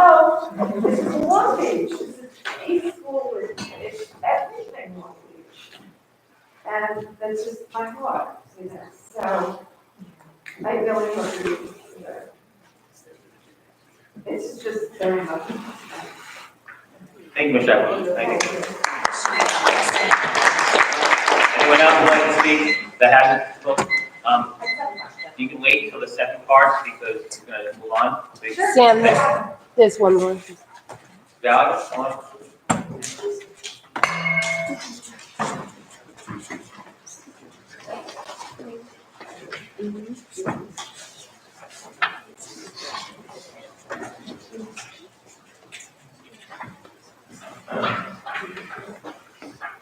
Well, good evening.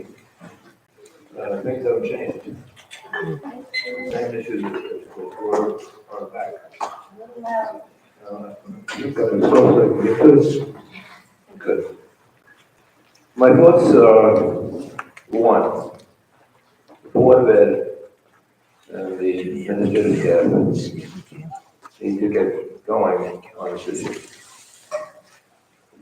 Several of the speakers spoke about how they believe there needs to be more information.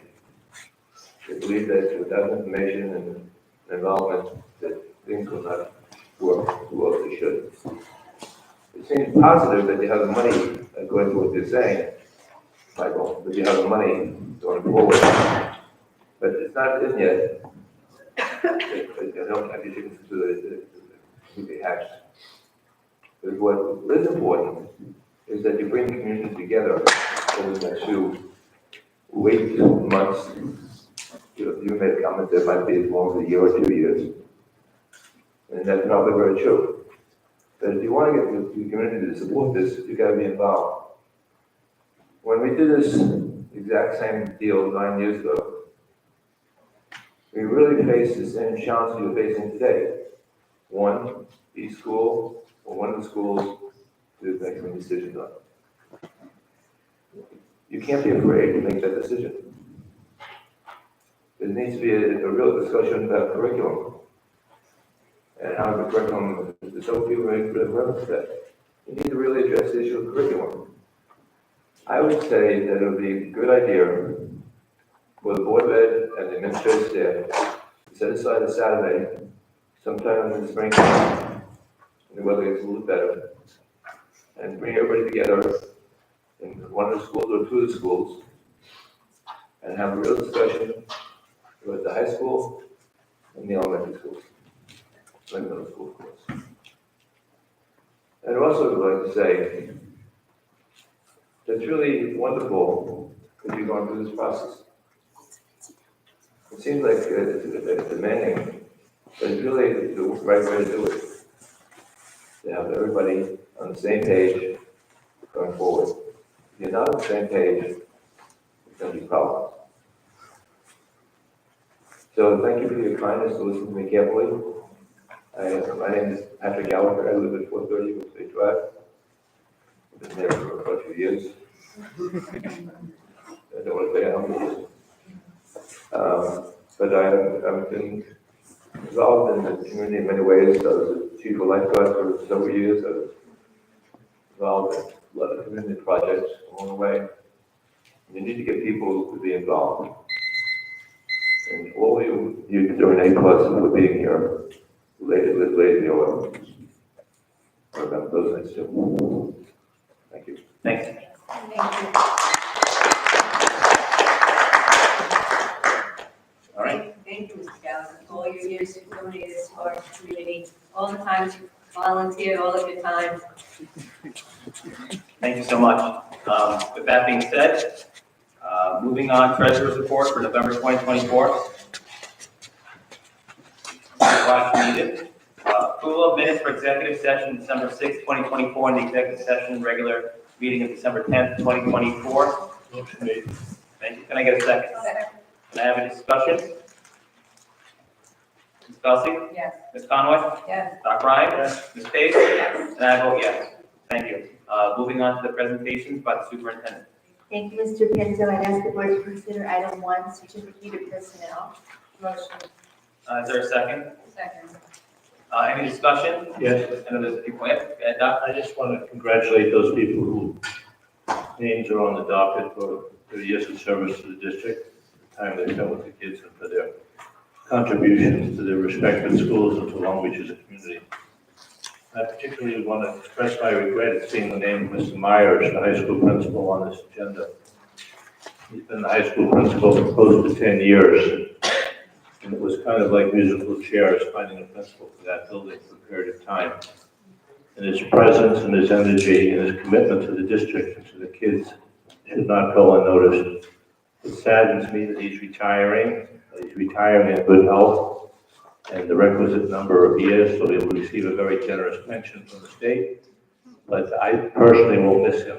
I just wanted to thank him for his contributions to the high school and to the Long Beach community. Thank you. Anyone else? Yes, actually, I would like to thank all of our retirees for all their years of dedication. And I would also like to echo Dr. Ryan's discussion about Mr. Jeffrey Myers. He brought a wonderful atmosphere to our high school.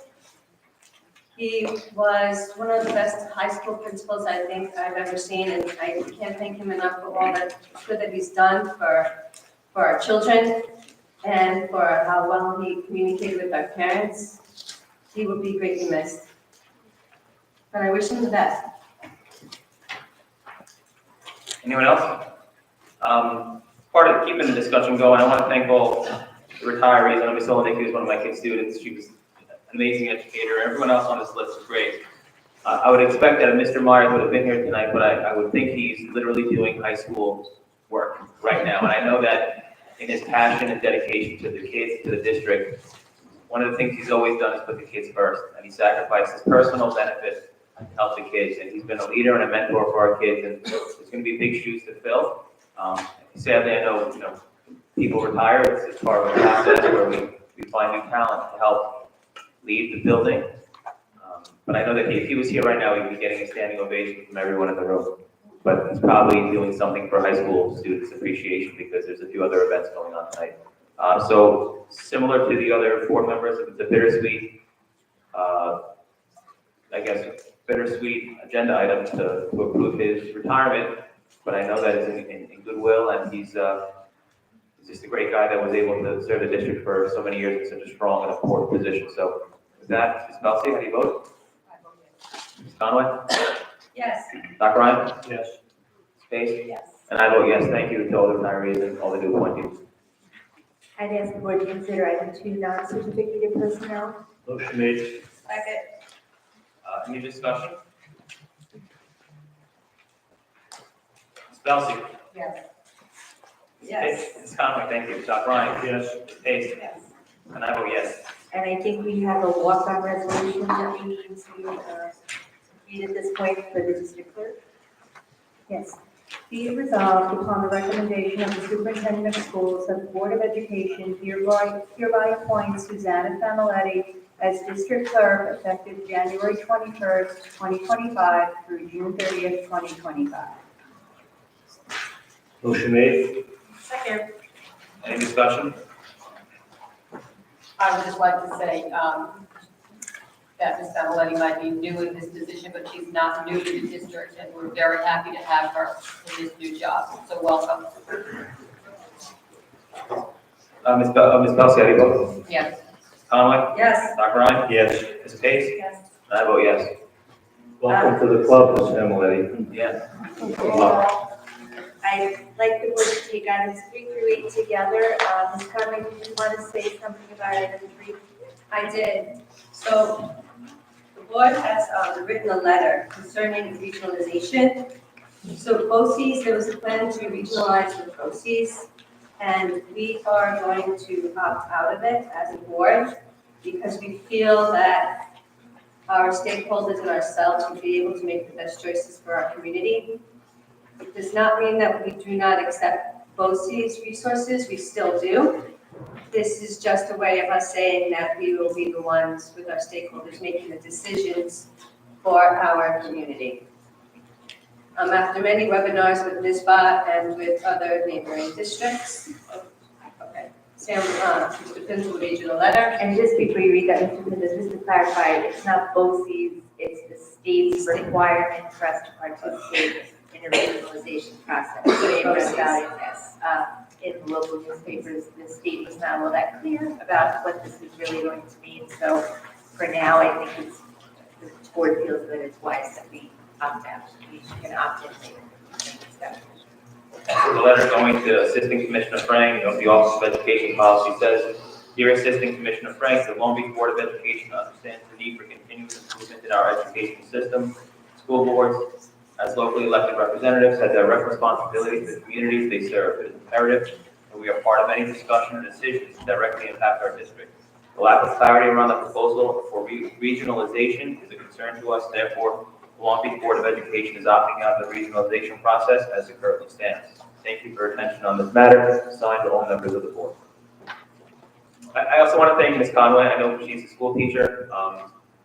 She put a lot of effort and time into this, and she really tried to get as much understanding of this whole process out. And I just want to thank you for all her time that she committed to helping for this decision. Thank you.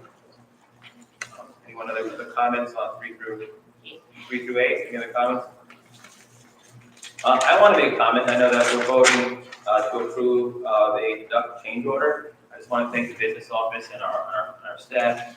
It's rare that we can actually have a lower cost change order on a project. So the diligence and the oversight on behalf of the team is greatly appreciated. And I just want to say thank you, as well as for the exception of donations. We have a few donations from the Thomas Kennedy Center of Center Point Church for a high school robotics donation, from Zach Barrett for the Rainbow Research Corporation for high school robotics, and from Nat Alcamo as well for the high school robotics. Thank you for supporting the program with these donations. Any other comments? Ms. Belsi, how do you vote? Oh, yes. Ms. Conway? Yes. Dr. Ryan? Yes. Ms. Pace? Yes. And I vote yes. Thank you. Item 9 is no action necessary. It's the first reading of a new policy that is required by the state regarding timeout physical restraints.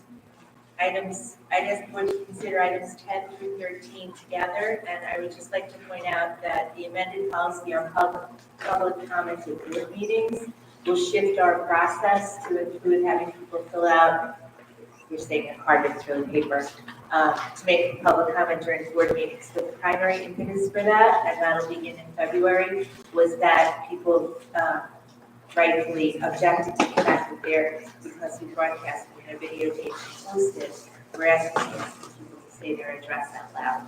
That will no longer be necessary. You'll just give your name, the address will be written on the card. You can submit a card at any point during the meeting. It's not designed to reduce comments, just really to safeguard the policy.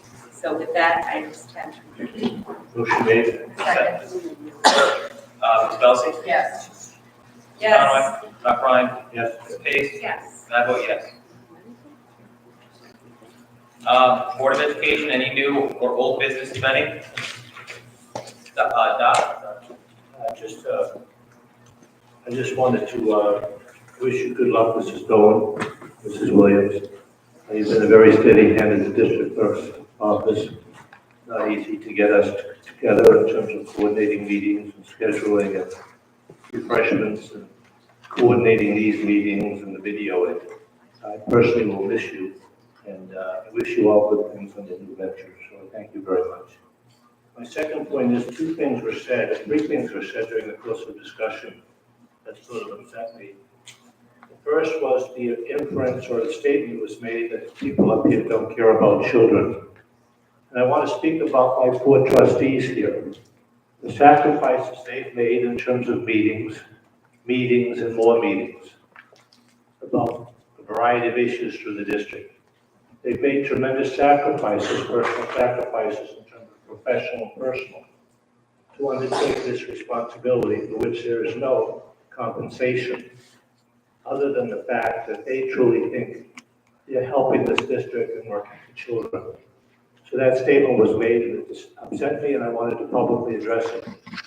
The second was yelling. I don't remember anybody yelling at anybody, at any of the speakers. And that upset me as well. And the third is just a point I'm going to make in summarizing my own position.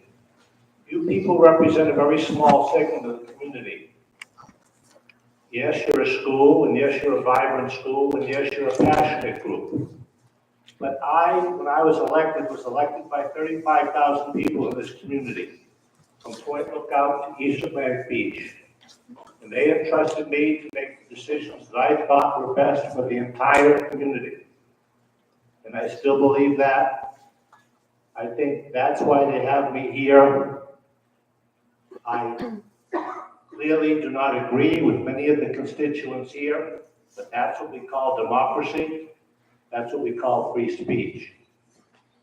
So I just wanted to say that because you're just a small microcosm. When you say we're not listening to the community, I may not be listening to you as you may want me to be hearing you. But I have a responsibility to listen to the 35,000 community members in this district. And that's why I take the position that I did. So thank you. Any other comments? Yes, so I don't know if everyone remembers, but a few months back, I don't know why we never said, we've been talking a lot about the amount of accidents that are occurring on Greenway Road and Leo Boulevard, which is right by our high school. Now, those accidents are occurring especially in the morning. So I've been calling the 4th Precinct, DPW, Traffic Department, Long Beach Police Department.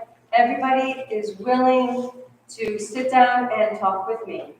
So finally, thanks to letters from myself and from some of our constituents, many of our families have written letters, I will be meeting with the 4th Precinct on Thursday, along with Legislator Mulaney, a member from Councilman Schneider's office, and someone from the Traffic Department, to discuss what we can do to help prevent the accidents or decrease the amount of accidents that are occurring on Greenway Road and Leo Boulevard.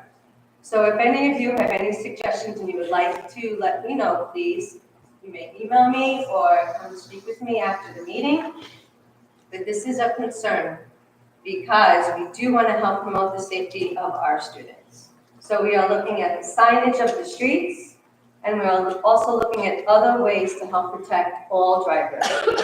Thank you, Ms. Conway. Just to double up on that, thank you for spearheading this on behalf of the board. Obviously, safety for our kids as they go to school is paramount to us. But just to clarify, we don't have school-involved accidents occurring. That's not our major concern. Our major concern on this is individuals who are driving or commuting, passing through the area where our kids are commuting to school on their bikes or walking. So she's doing a great job now trying to create a safer environment for our kids to get to school. So thank you so much for working on that. Well, thank you for clarifying. It's not accidents that our students are having, it's accidents that drivers are actually, it's all kinds of drivers. So thank you, Mr. Prince, for driving, for pointing that out. Any other comments? Thank you, Mrs. Conway, for taking the time to address this issue and to meet with the local legislators to try to get some kind of positive response from them to protect our kids. Thank you. Thank you, and I'll keep you all updated on what happens after Thursday's meeting. Oh, Mr. DeVito will be also accompanying me that day, so we can all discuss many different strategies that we can do. So thank you, Mr. DeVito, for taking that time. Okay, any other new or old business from the board?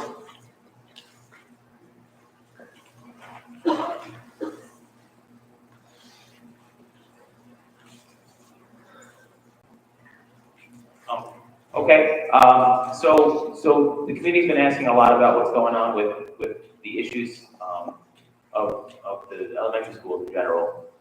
The board, people characterize the board as saying, we don't care about the kids.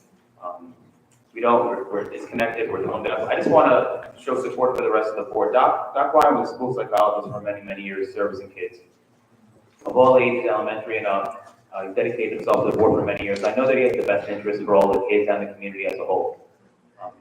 It's not anyone's agenda to close something or take away from anyone. We're literally grappling with trying to make the best possible decision under the circumstances that we're provided. Ms. Pace raised her kids in the district. She was a stepped-up liaison for many, many years, advocating for kids from elementary all the way up and special ed. Chelsea raised her kids here as well, retired school teacher. We understand a lot of the frustrations and challenges that everyone here is going through. We're not trying to dismiss anyone. We're not trying to do anything to hurt anyone. We're literally trying to digest the information that's presented to us and try to make the best possible decisions that we could to service the community as a whole.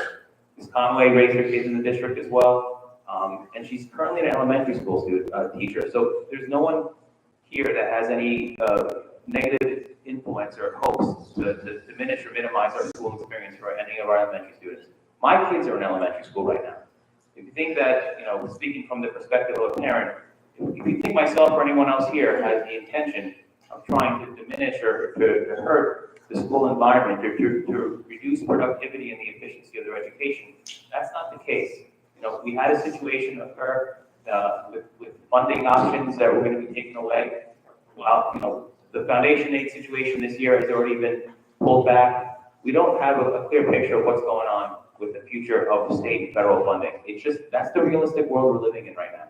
So we commissioned a group, an advisory committee, we worked, and I'm telling you, if you think decisions are being done and made, we have been debating and having active discourse and perspectives of how we can best make a decision on this matter. But yesterday, the advisory committee met with the superintendent. She's going to give a brief update, and then we're going to give an update afterwards.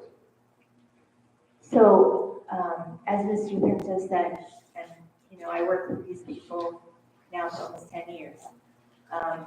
They are trying to make a good decision, and some of that means making sure that we have all the information we need. Sorry. They're trying to make a good decision, and sometimes that means making sure that we have all the information we need. We wanted to convene the advisory committee, the Board of Ed Advisory Committee. We did convene them yesterday. We updated them on where we are. As you all know, I'm aware that in July, the board asked us to investigate potential alternate uses for the building. We've been trying to do that for a few months. We reached out to, at that time, I asked if we could hire an outside consultant to do it, mostly because it's difficult for us to do it. We met with 2 consultants. We didn't feel that they were a good fit for the process. We decided to reach out to some of our local trusted educational partners to see if there was interest. We reached out to 3 different groups: the Commission for the Blind, NASA BOCES, and the JCC. Commission for the Blind is out. NASA BOCES and JCC, there may be some interest. There's no proposal yet. There's no decision yet. It's possible they may want to rent part of the building, all of the building. Again, none of that has been decided yet. By the same token, we have heard from all of you, from certainly the East School staff, and from and for us, that we need to make this decision soon. The board needs to make this decision soon. So tonight in executive session, they have directed us to prepare, a presentation for the next meeting. And my understanding is that the board would like to make the decision at the next meeting. Is that correct?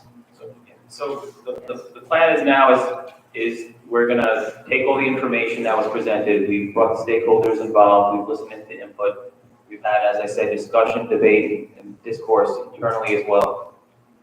We're gonna take the information that's presented to us now, what's been projected for the future, for the engagement of students, and we're gonna have the superintendent present that to us, and we're not gonna have a vote, but when we come into public, we're gonna decide what we're gonna do. We're gonna still have open dialogue in a public setting. We're gonna discuss things, and then we're gonna make a decision, because the truth is that the stress and the uncertainty has created a greater toll on focusing than on what we would do to focus to improve education for elementary level students and obviously the district as a whole. So that's the plan for now, is for next meeting. We're gonna give another presentation, and we're gonna bring it up for discussion and vote. And hopefully that helps in the whole situation with everyone here. But we're doing what you're asking right now. We're gonna make a decision. And I think it's gonna be a challenge. But when we do it, we're gonna do it with the best input, output, and perspective that we can. And we'll take it for our next meeting. I'll just add something to that. I'm usually not this quiet at meetings, and I'm sitting here and I'm just kind of absorbing everything. And I appreciate all what my fellow trustees have said about me and about each other, and I think you get the message that all of us are here only to do what's right and what's good for the community as a whole. But a couple of things I wanted to address, and I feel it is important to put out there, is that the comments of lack of transparency or not being open, I think if we actually go back and look at where we were and where we are, there were a lot of requests that the community made, and I think largely the board did follow those. We formed a committee, we had open dialogues, we did the survey, we sent the survey out again, we've listened to all different community members, and this has really been a year and a half. I've lost track of time, and I think it is at this point getting to a point where it is unclear. And so answers do have to be made. So in one breath, the community is saying we need an answer, but what we're trying to say to you as a board, and I'm sitting here saying, we're still grappling with that answer. We're not comfortable 100% with all of the information. So, you can sit here and I feel, Dr. Ryan said, I think we've tried to be as respectful.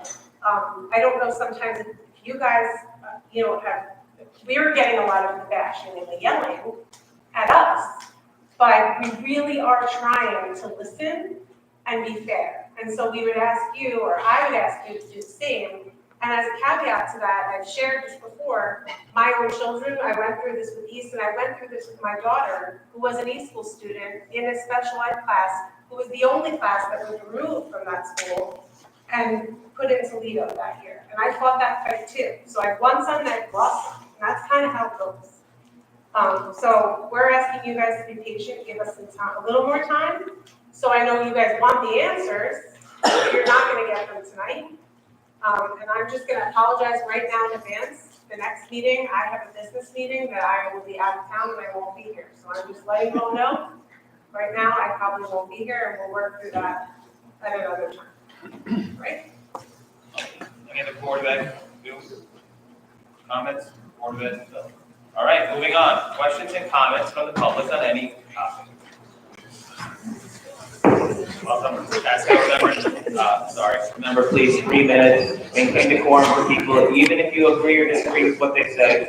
Try to respect their time and give opportunity for everyone to speak. Thank you.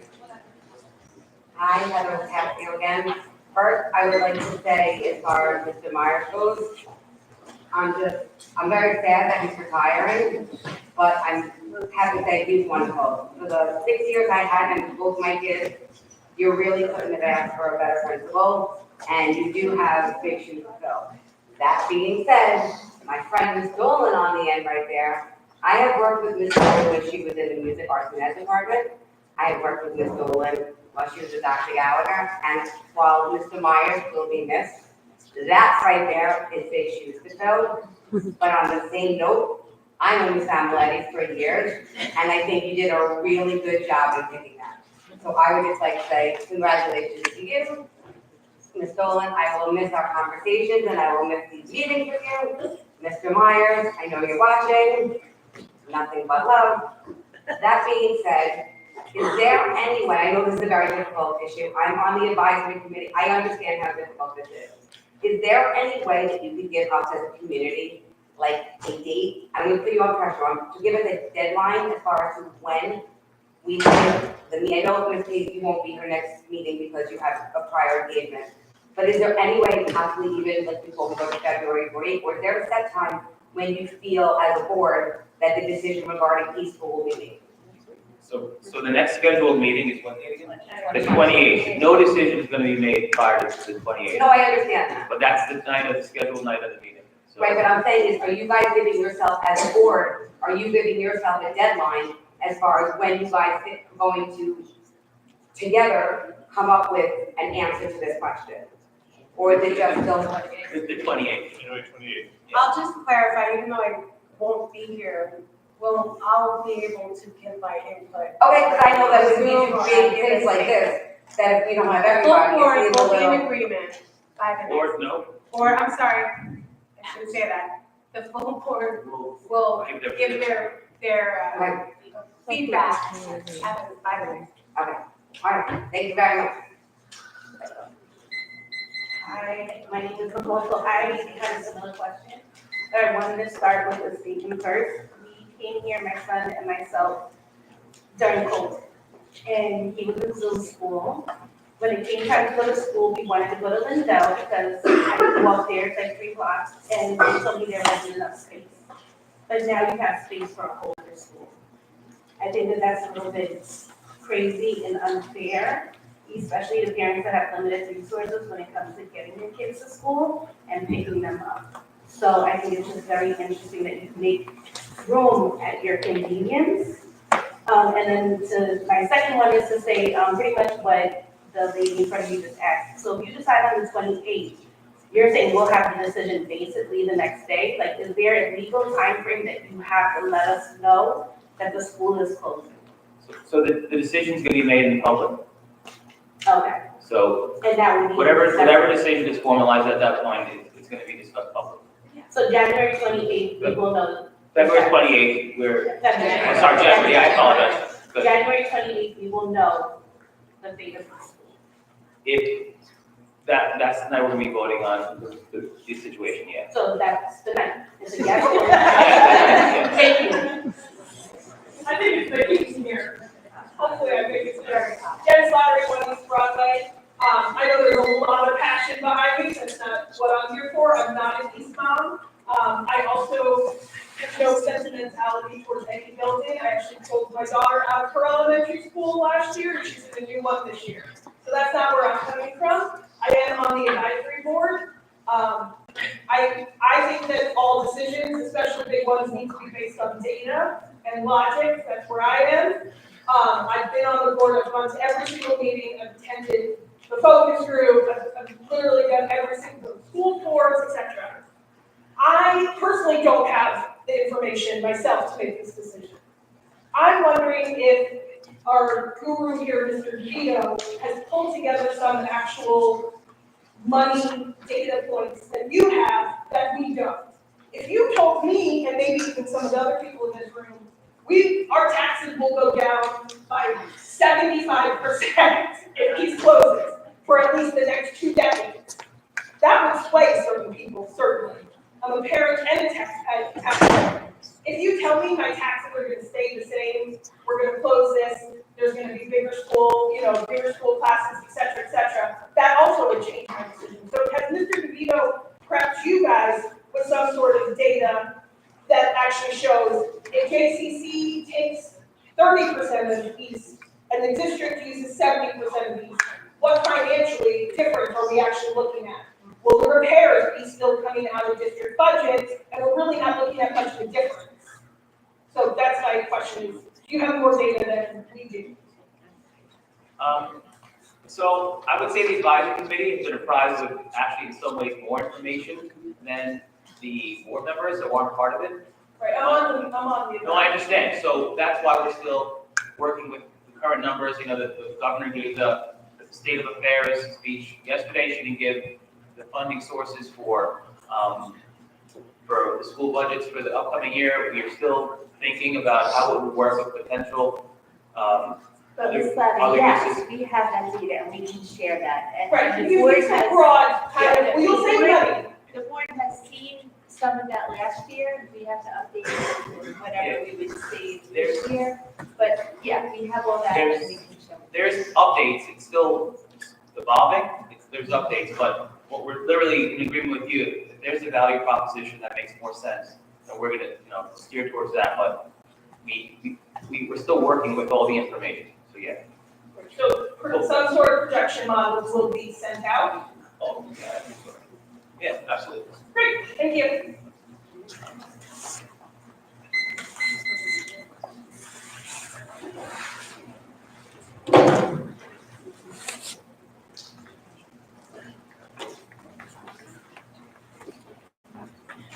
Thank you, sweetheart. Thank you so much.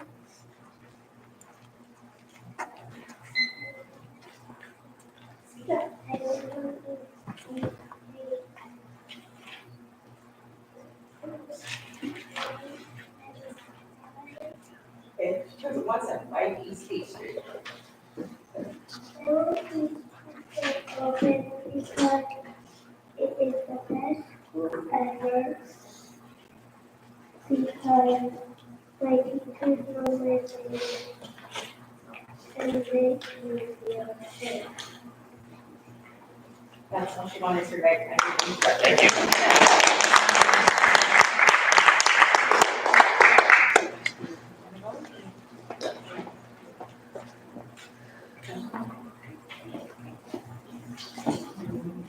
Hello, I'm Rosalie Burgess, 175 East Beach Street. I wanted to speak to 3 issues. First being the reason that we're given for the proposed closure of the school. The entire reason, as we know, is that the proposed closure was because of threats of cuts to foundation aid. We've had confirmation that there will be no cuts, so we still don't understand why we're continuing to have these conversations. The second thing I wanted to do is highlight the experience of other districts that have closed schools over the years. I know people like to say that these school parents are emotional, and yes, of course we are. But we've also done a lot of research on this, and I'm not just speaking as one person, one school parent, I'm also on the advisory committee. So I can say that these are conversations that we've had with district leaders in other districts, with superintendents, with teachers. So one was Northport, we spoke to a district leader, they closed 2 schools due to decreasing enrollment and to save costs. Then they wanted to sell the land to developers and the town went crazy. Now there's a large housing development nearby and they predict that there will be lots of students and they're going to have to reopen at least one of those schools. This is an information that I'm making up, this is coming from people in those districts. Baldwin, they closed schools, and it was better for their community because they really had more schools than they needed. I know someone with 2 kids in elementary school in Baldwin right now, and she said their class sizes are still tiny. They have like 14, 15 kids in each class. But that wouldn't be the case in Long Beach. We would be hitting our cap in all, if not most, of our classes. West Hempstead, we spoke to a district leader. They also closed the schools, so of course, just like with Long Beach, if we were supposed to do that, there would be larger class sizes. The result has been the creation of an environment for failure. This is from a district leader in that district. Particularly for children who have English as a second language, they're being left behind. And we all know that Long Beach has a large population of students where English is not spoken in their homes. And we spoke to a former superintendent in Seaford, and they closed the school due to declining enrollment. BOCES rented the building for a while and eventually pulled out.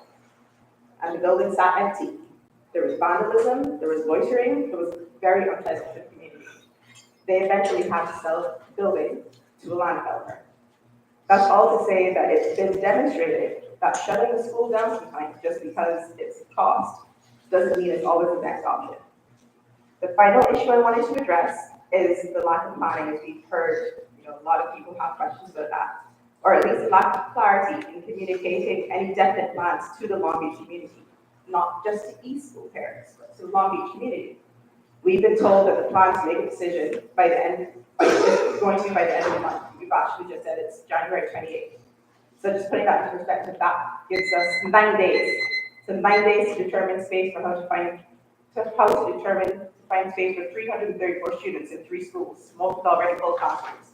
9 days to decide how to restructure teachers and staff because there's no certainty for those without tenure. 9 days to make a decision on a building that will affect the way that people who live there feel about their neighborhood. And 9 days to make a responsible decision that will affect the community for years to come. And it is 9 business days. And that was that's all for me. Thank you. Thank you.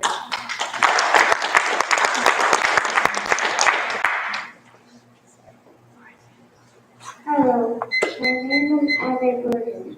I live at 175 East Street. I am in 3rd grade at East Elementary. I want to tell you some things about my school. I want East to stay open because when you are learning, the teachers help you to be comfortable. I live and work and gone to learn at East. It is a safe place to be creative, and you don't have to worry if you get emotional. My best friends go to school with me, and we have made some of the best memories being at East School. I love being able to walk to my school. It's really nice to do when it's warm. It will be so far to do that at any other school. Being at East makes me happy because things run smoothly. And I know if there's ever a problem, they will take care of us and fix the problem. Please keep me open. Thank you.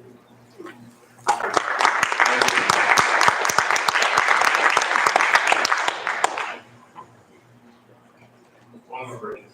Hello, my name is Akil Burgess. I'm 175 East Street as well. It's clear, from the question and everything that people have, there's a gap in information that the community feels. I'm wondering to the board members, a question to any of you before the vote next meeting.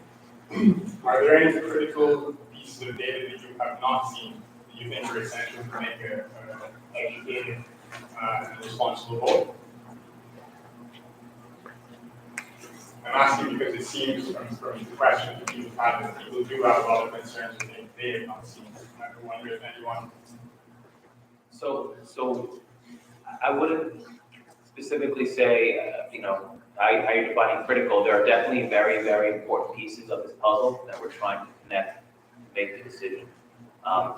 It's not a simple decision. It's not a decision for today only. It's a decision for next year, the year after, including projections for the future, risks for the future. All those things are being considered. It doesn't help that there is uncertainty with federal and state funding, even though it's not as much of a risk as it was before, but those risks are still there. Obviously, the impetus of this whole process came out when we lost foundation, and that was the basis for us to stick up to maintain our funding from the state. But since then, opinions came out, information came out, considerations came out. So we're still in the middle of taking our current situations and also comparing that to the future situations, for good and for bad, to see how the decision is going to be factored. So we didn't make a decision yet. So I'll say it, I've had arguments with peers, and I've had arguments with friends, and I've made new friends, and I've made new enemies on this whole process.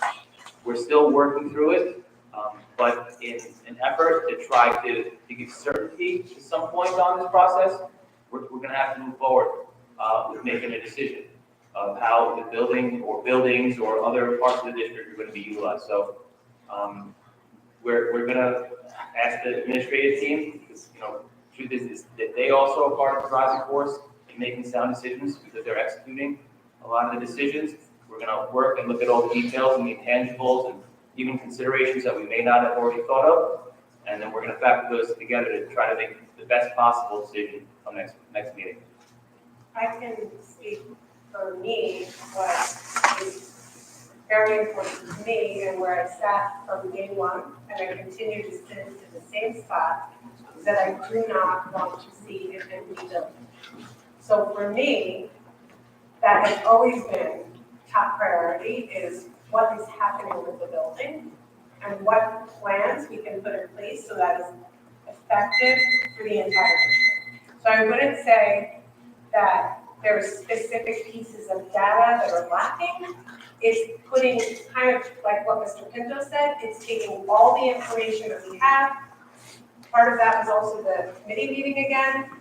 Part of that is what you guys are saying to us tonight, and putting that all together. But I can say for me personally, my number one priority is I don't want to look at an overgrown building with grass growing and empty lot. And people have said selling the building. I know there was a woman earlier, that's completely off the table. I hope that the community understands that. So that to me is a priority. Our priority also, like Ms. Pace, who is a former school parent, I would never want to see that building empty and know what it would do to that neighborhood. I know how much of the neighborhood relies upon the school building as a school. That is a big priority for me. There are many moving pieces still that we still haven't been put together in the puzzle. So we want to make sure that we're going to present to you the clearest picture possible. Am I on right now? Okay. I just wanted to say, I don't want to sound like I'm echoing the other members of the board. It's very important to me and for this community to not have an empty building. I think we share that. That's one thing that is consistent throughout our discussions. We have lots of things that we're putting together. We're not trying to hold on to information and not share it with you. We just want to present it in a way that is logical and comes from a place of the importance that we feel for the community. And that's where I stand with this. I don't live far from East School. I walk past there almost daily. I love seeing the kids in the playground. It's just, again, it's very important to me that the building be used for something that is community-minded. Thank you. Hi, Stephanie, 125 Nashville. I had a whole thing written, but I'm just gonna read my questions off. I guess, should I read them all and then have you answer? Okay. The first question, which I guess you could answer first, is I know in the Board of Ed meeting in the summer, the survey was supposed to go out again, but I didn't ever see it go out again. Was it sent out again? It was sent out twice, first in the summer and then again in the fall. One of the things we wanted to ask the committee last night is if they found value in even trying one more time. The consensus was that we probably have a pretty good sense of where the community falls on this. The people who didn't fill out the survey are primarily people who don't have children in the district. And yeah, it's still up on the website. But Do you have numbers on how many people responded the second time? Because I know the first time it was like only 800 or something, right? Sure, it was like another 2 or 3 on the second one. 200. Yeah. Okay, that's a really small number, so that's kind of upsetting. The other thing I wanted to ask is, I know, well, actually, let me just read the list. I know that BOCES in the summer, we were told, I think by Mr. DeVito, that they were not interested in the building. At what point did they shift? Did they decide that they were interested? Yeah, why don't you do all? Okay. And then another one that I have is, as far as the savings that we would have from closing East School, is there any way that you could explain, like solid figures of what we would be saving and from where and where that money would go? Something that I thought of, and actually my friend was saying it before this, is like, I could sell my house, I could sell my car, I could sell all of my possessions, and I would have a lot of money, but then I wouldn't have a house or a car or clothes, and that's sort of what it feels like with East. Like, why do we need this money? Which I guess leads me to my next question, which I know, Mr. Pinto, you mentioned that there's uncertainty with funding, you keep saying it, but everything that I keep hearing from a state level is that we have the funding for this year. So if you could just explain a little bit more what that uncertainty is. And then my last question is, for someone who would lease the building, is there any number on how long the lease would be for? Would it be 1 year? Would it be 5 years? Would it be 30 years? And would the district be paying to fix up the building before the lease? Or would we be including it where it's like they don't have to pay rent, but we're updating the building for them? Like, what does that look like as far as our cost in renting out the building?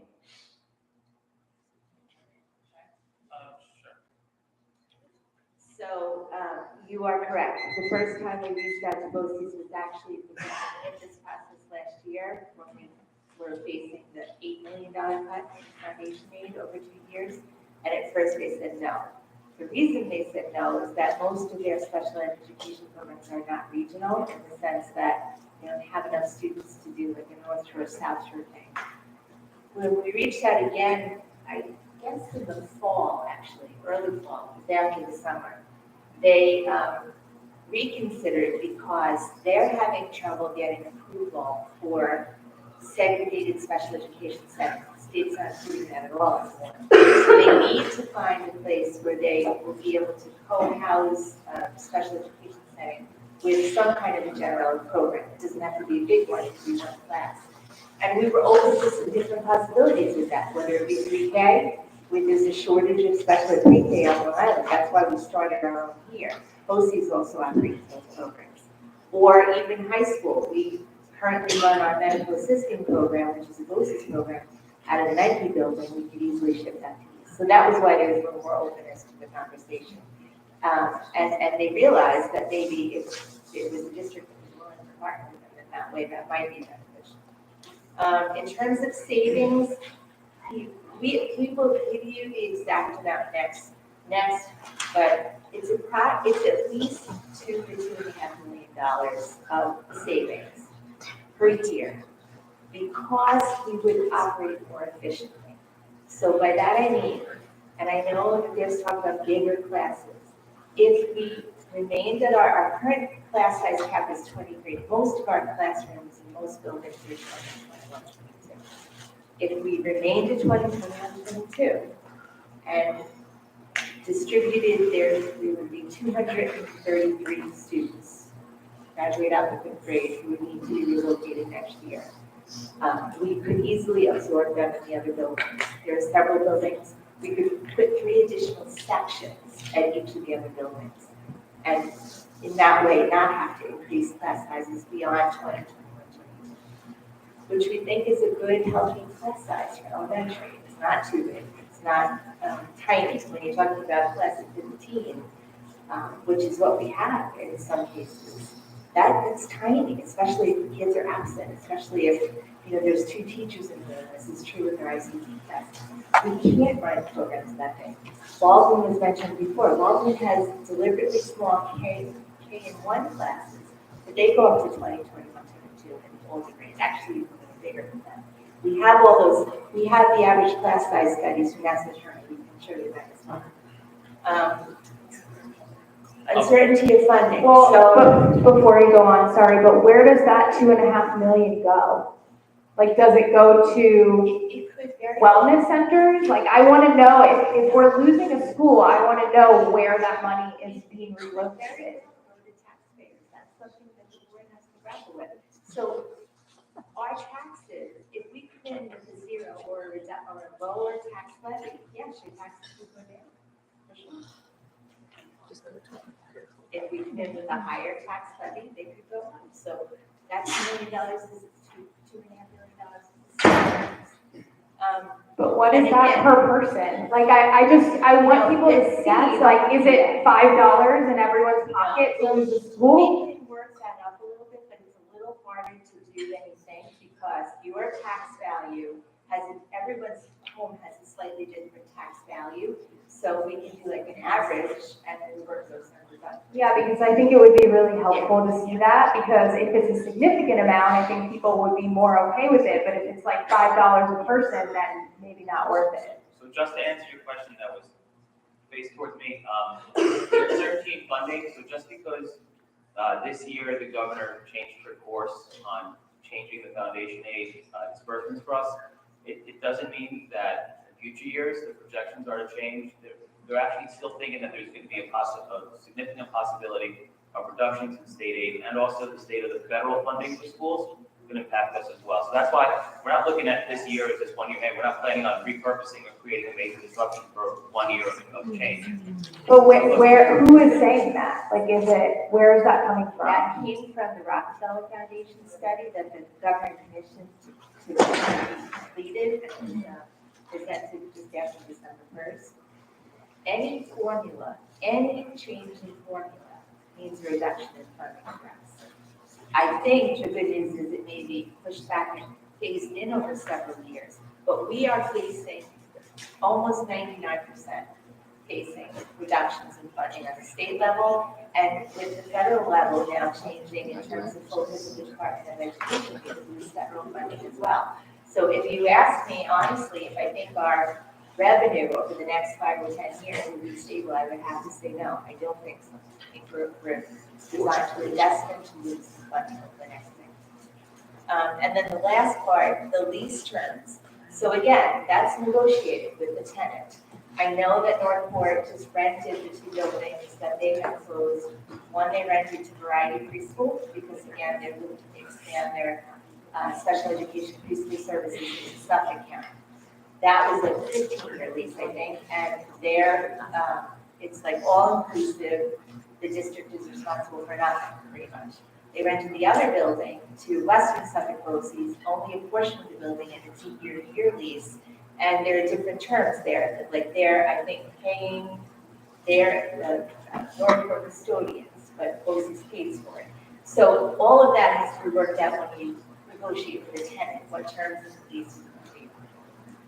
But if, let's say, they pull out, like, let's say they're on a 5-year lease and they don't renew, what happens to East? Does it then get sold? Does it then sit empty? That's when so because it seems like it was kind of somewhat difficult to find a tenant, if I'm correct. That's not correct. So let me just say, we started with like a soft outreach.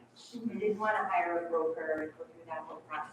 We started with, all right, let's see what's out there with partners that we knew would be good partners. If they did not come through, or if in 5 years, we rent places in 5 years, they don't need it anymore, we would have the ability to go out and find a tenant again. And I don't actually think it'd be that hard to find. I think that, Long Beach is a pretty vibrant community. There are arts programs, there are, the Bridgewater building seems to be always full, and that's kind of a general use building. I think there would be many places that would be willing to rent here. The benefit to keeping the building in the district, honestly, is if we did ever have a situation where the population went back up again, we would be able to look at, reopening it as an elementary school if we wanted to, or reconfiguring it as a pre-K building.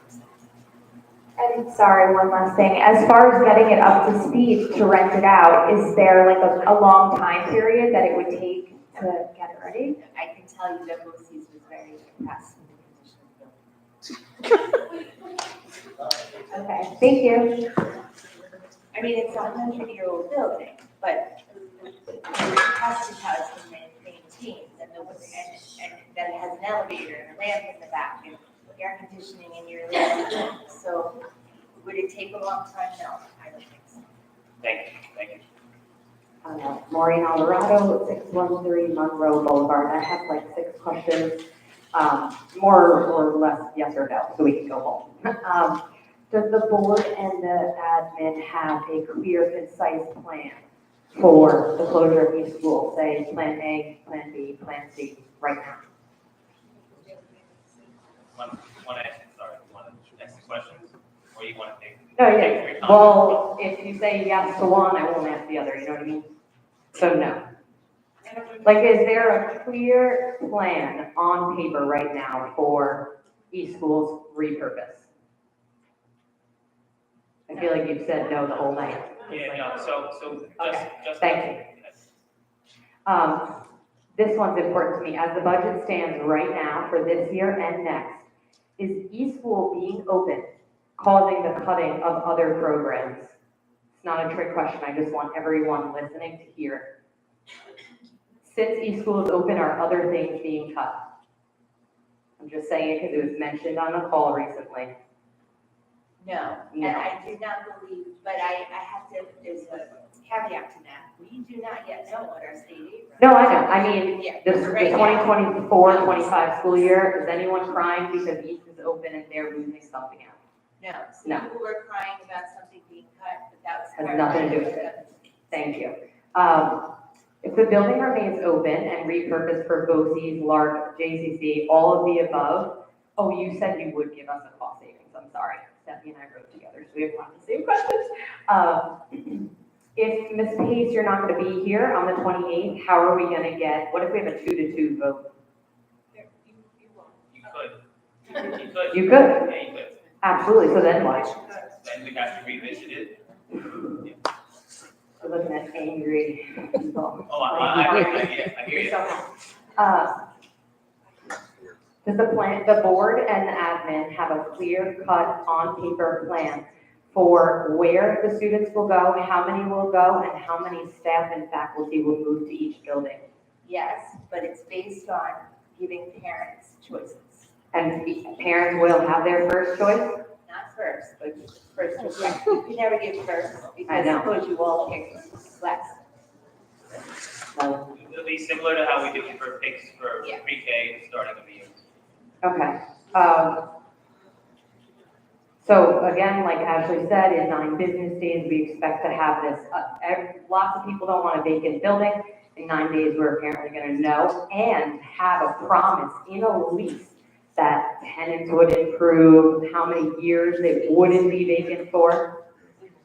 We won't have that. So we won't know if it's going to be vacant or not in 9 days. It won't be vacant, but I doubt that there'll be. Can you promise it won't be vacant? Yes. Yeah. Okay, that's great. Just to close, like, cost isn't only financial. I know you know this, but there's cost of effort, there's cost of time, and there's cost of emotion, and we've all been through it. And I know you have to, but you ran for the seat, and we did not. Yeah. And we are over.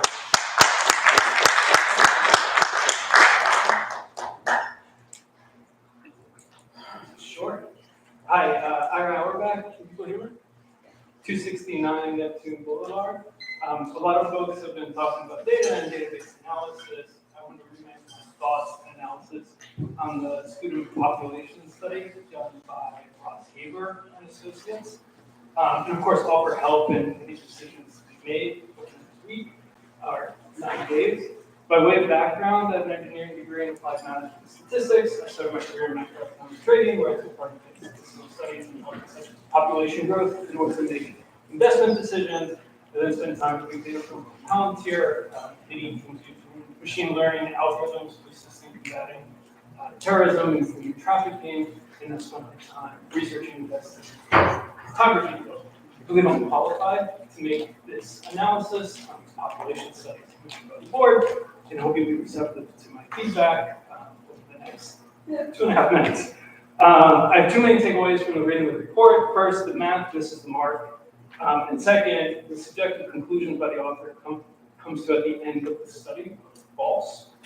To the first point, the author uses extremely basic forms of mathematical analysis, which fails to meet any criteria for statistical significance. Lacking statistical significance, for those that remember high school statistics class, means that you do not have the ability to draw objective conclusions from your data. Rather, your analysis becomes subjective or simply your opinion. On the math used to arrive at that subjective opinion, there are a few things to call out. Most importantly, there's at least one simple arithmetic error in the district-wide enrollment history table. The author did not do division properly, and the organization failed to adequately proofread and quality control its work product. The author then goes on to use mean and median, skewing the study based on outliers, which is not best practices in mathematical analysis. They compare different durations of time periods, also not best practice. They fail to compare the trends in the study to population dynamics, aging and rejuvenation, or other school districts as a means of comparison. They do not inflation adjust the housing envelope for comparative purposes. They do not use a time-weighted average, or set another way of increasing population activity heavier than activity in the past. They did not do a survey of preschool numbers in the area to assess population growth for people moving into the district, only looked at the birth rates. And I'm sure there's others, but I hope I made the point that the quality of the measure is low. Once again, I reiterate that the author made a division mistake. I'm happy to point that out to you. On the second point, the subjective opinion was the conclusion that, quote, there is no reason to believe the downward trend will not continue. Referencing the school population is incorrect. There are certainly reasons to believe that the trend will reverse. First, and most simply, the kindergarten class size is increasing year on year. This trend continues, obviously the school will be popular. Second, there's a likelihood that that increase in kindergarten class size will increase, especially for East, as the Little Tides daycare program has experienced an approximately 20 seconds. Thank you.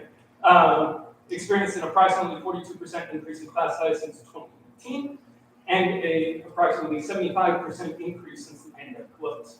Additionally, zooming out from the student feeder program to nursery school and kindergarten, population decrease is projected to occur in later grades. If we do a linear regression analysis of the K-8 median growth rate, you end up with a projection of an increase of 31 students per year, not necessarily a decrease. Now, statistics can always be argued, but the statement of there is no reason to believe the downward trend will not continue is very, very obviously false. I relate these 2 points of poor math and incorrect subjective conclusions, not to tell you how to do your job. My expertise is in statistics, while yours is in running the school district. However, using this report as a means to concretely say that the student population is decreasing and will continue decreasing is intellectually dishonest. You cannot do it with a straight face, and we should be angry that we spend taxpayer money paying for this level of work. I'm happy to work on the next iteration with you all over the next 9 days. If you join any discussions, I hope I have some value to add there. Thank you for listening, and if you can ask one question, I'd just love to hear your thoughts on this report and how it plays into the city. Do you have a copy of your analysis? I can provide, I just came with the notes. Okay. But I'm happy to provide it. That would be great. That was a lot of information. Thank you.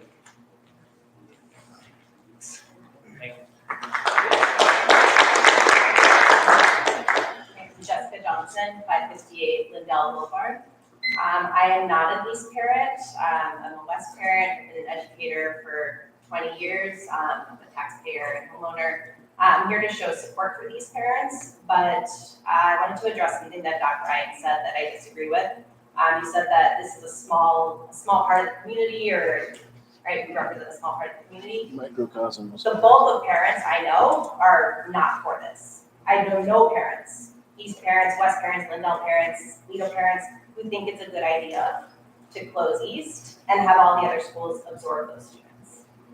Those parents are not here because it's 10 o'clock and they're probably putting their kids to bed.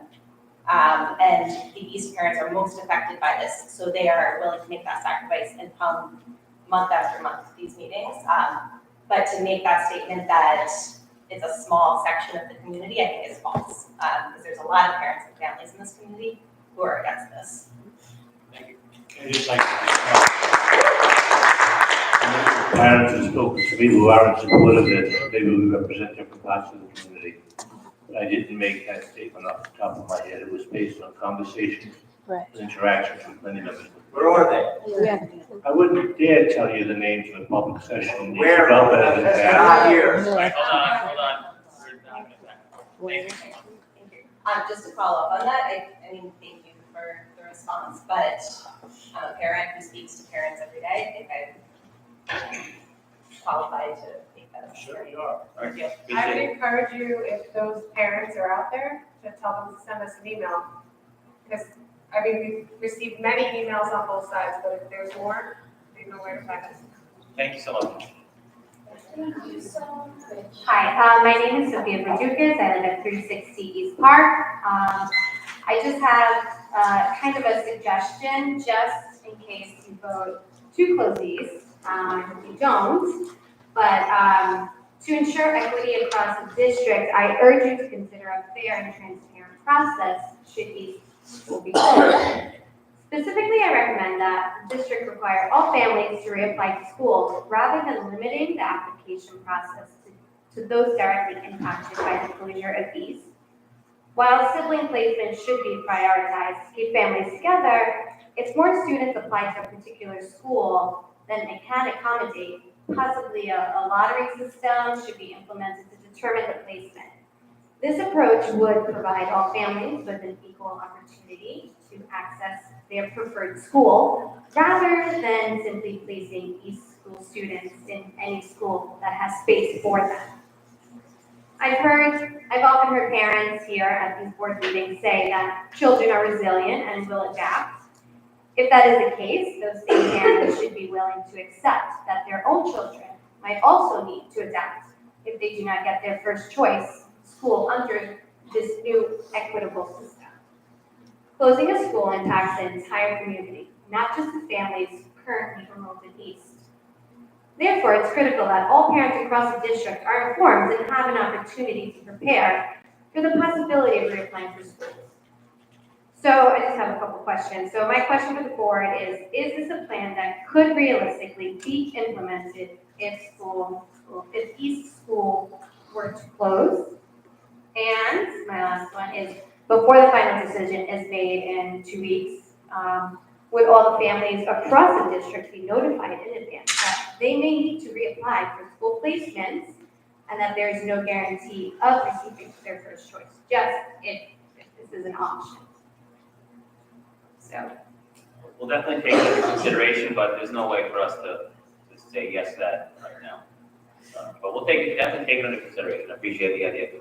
I mean, it seems more fair that it's not just the 270 students at East that should take on that responsibility of having their school closed and being, shoved into other schools. Thank you.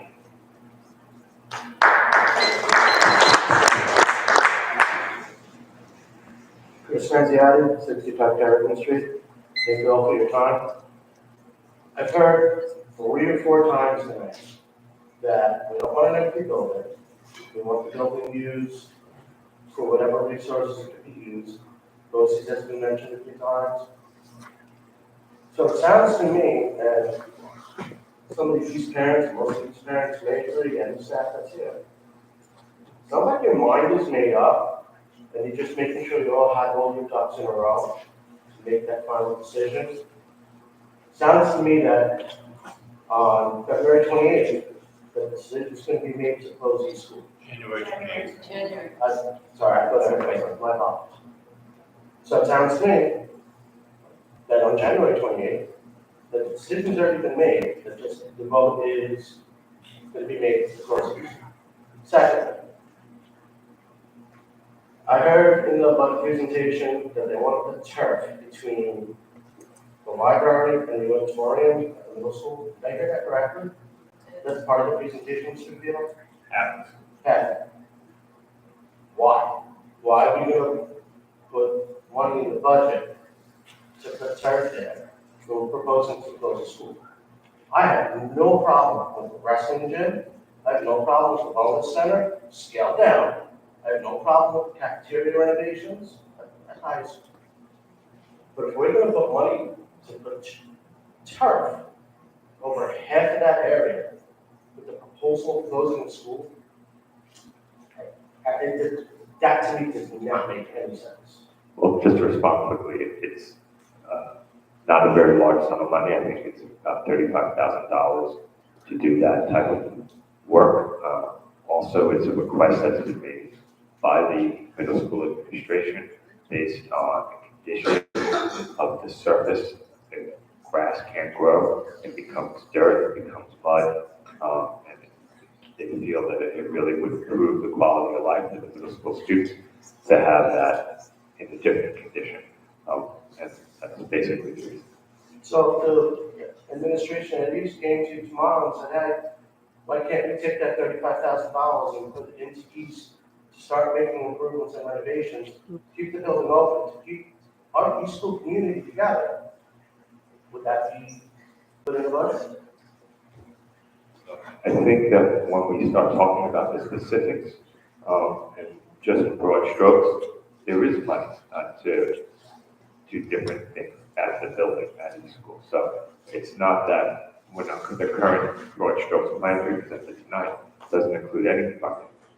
There is funding or thoughts about funding projects at these schools. So it's not, and I don't want anybody to misunderstand that. Whatever the discussion is and whatever the decision may be about repurposing each school, it's somewhat separate from what the district needs to do to keep the building in a state of repair. So there are items that we're considering for each school about different things. So I don't want you to think that they don't think that will be dedicated to each school, because that's not the case. I know my time's up. May I ask one more question? Nice to be behind you. May I ask one more question? Just ask it. So we're talking about repurposing the building. Why are we gonna ask our students, our elementary students, to leave the building just to repurpose it for other district uses? Yes, it doesn't make a whole lot of sense to me.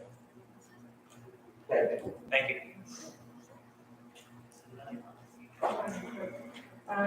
Thank you for committing to set up production models. Can you please commit to send this out to the community with enough time for us to review it before the meeting? I think that can help us understand the conversation a little bit better and find common ground if there's, if it exists. Two, I'd like to know if anybody has researched the cost to do a tear down and rebuild the school and what that looks like averages across Long Island, as you're thinking about alternative considerations. And then three, can you please confirm that I heard correctly that you're considering keeping the school open but renting a portion of the building? What came to my mind was the opportunity to create an integrated school model. I think that's very interesting and beneficial for all children that could be involved. There's a lot of research around the value of typically developed students to have an integrated model with children with special needs. And it's very beneficial for children with special needs. I'm also in favor of inviting in, candidly, like community organizations, if there's an opportunity to integrate that in the school to create a community schools model, that's really fantastic. I just want to make sure, did I hear that correctly, that you're considering that as well? Thank you.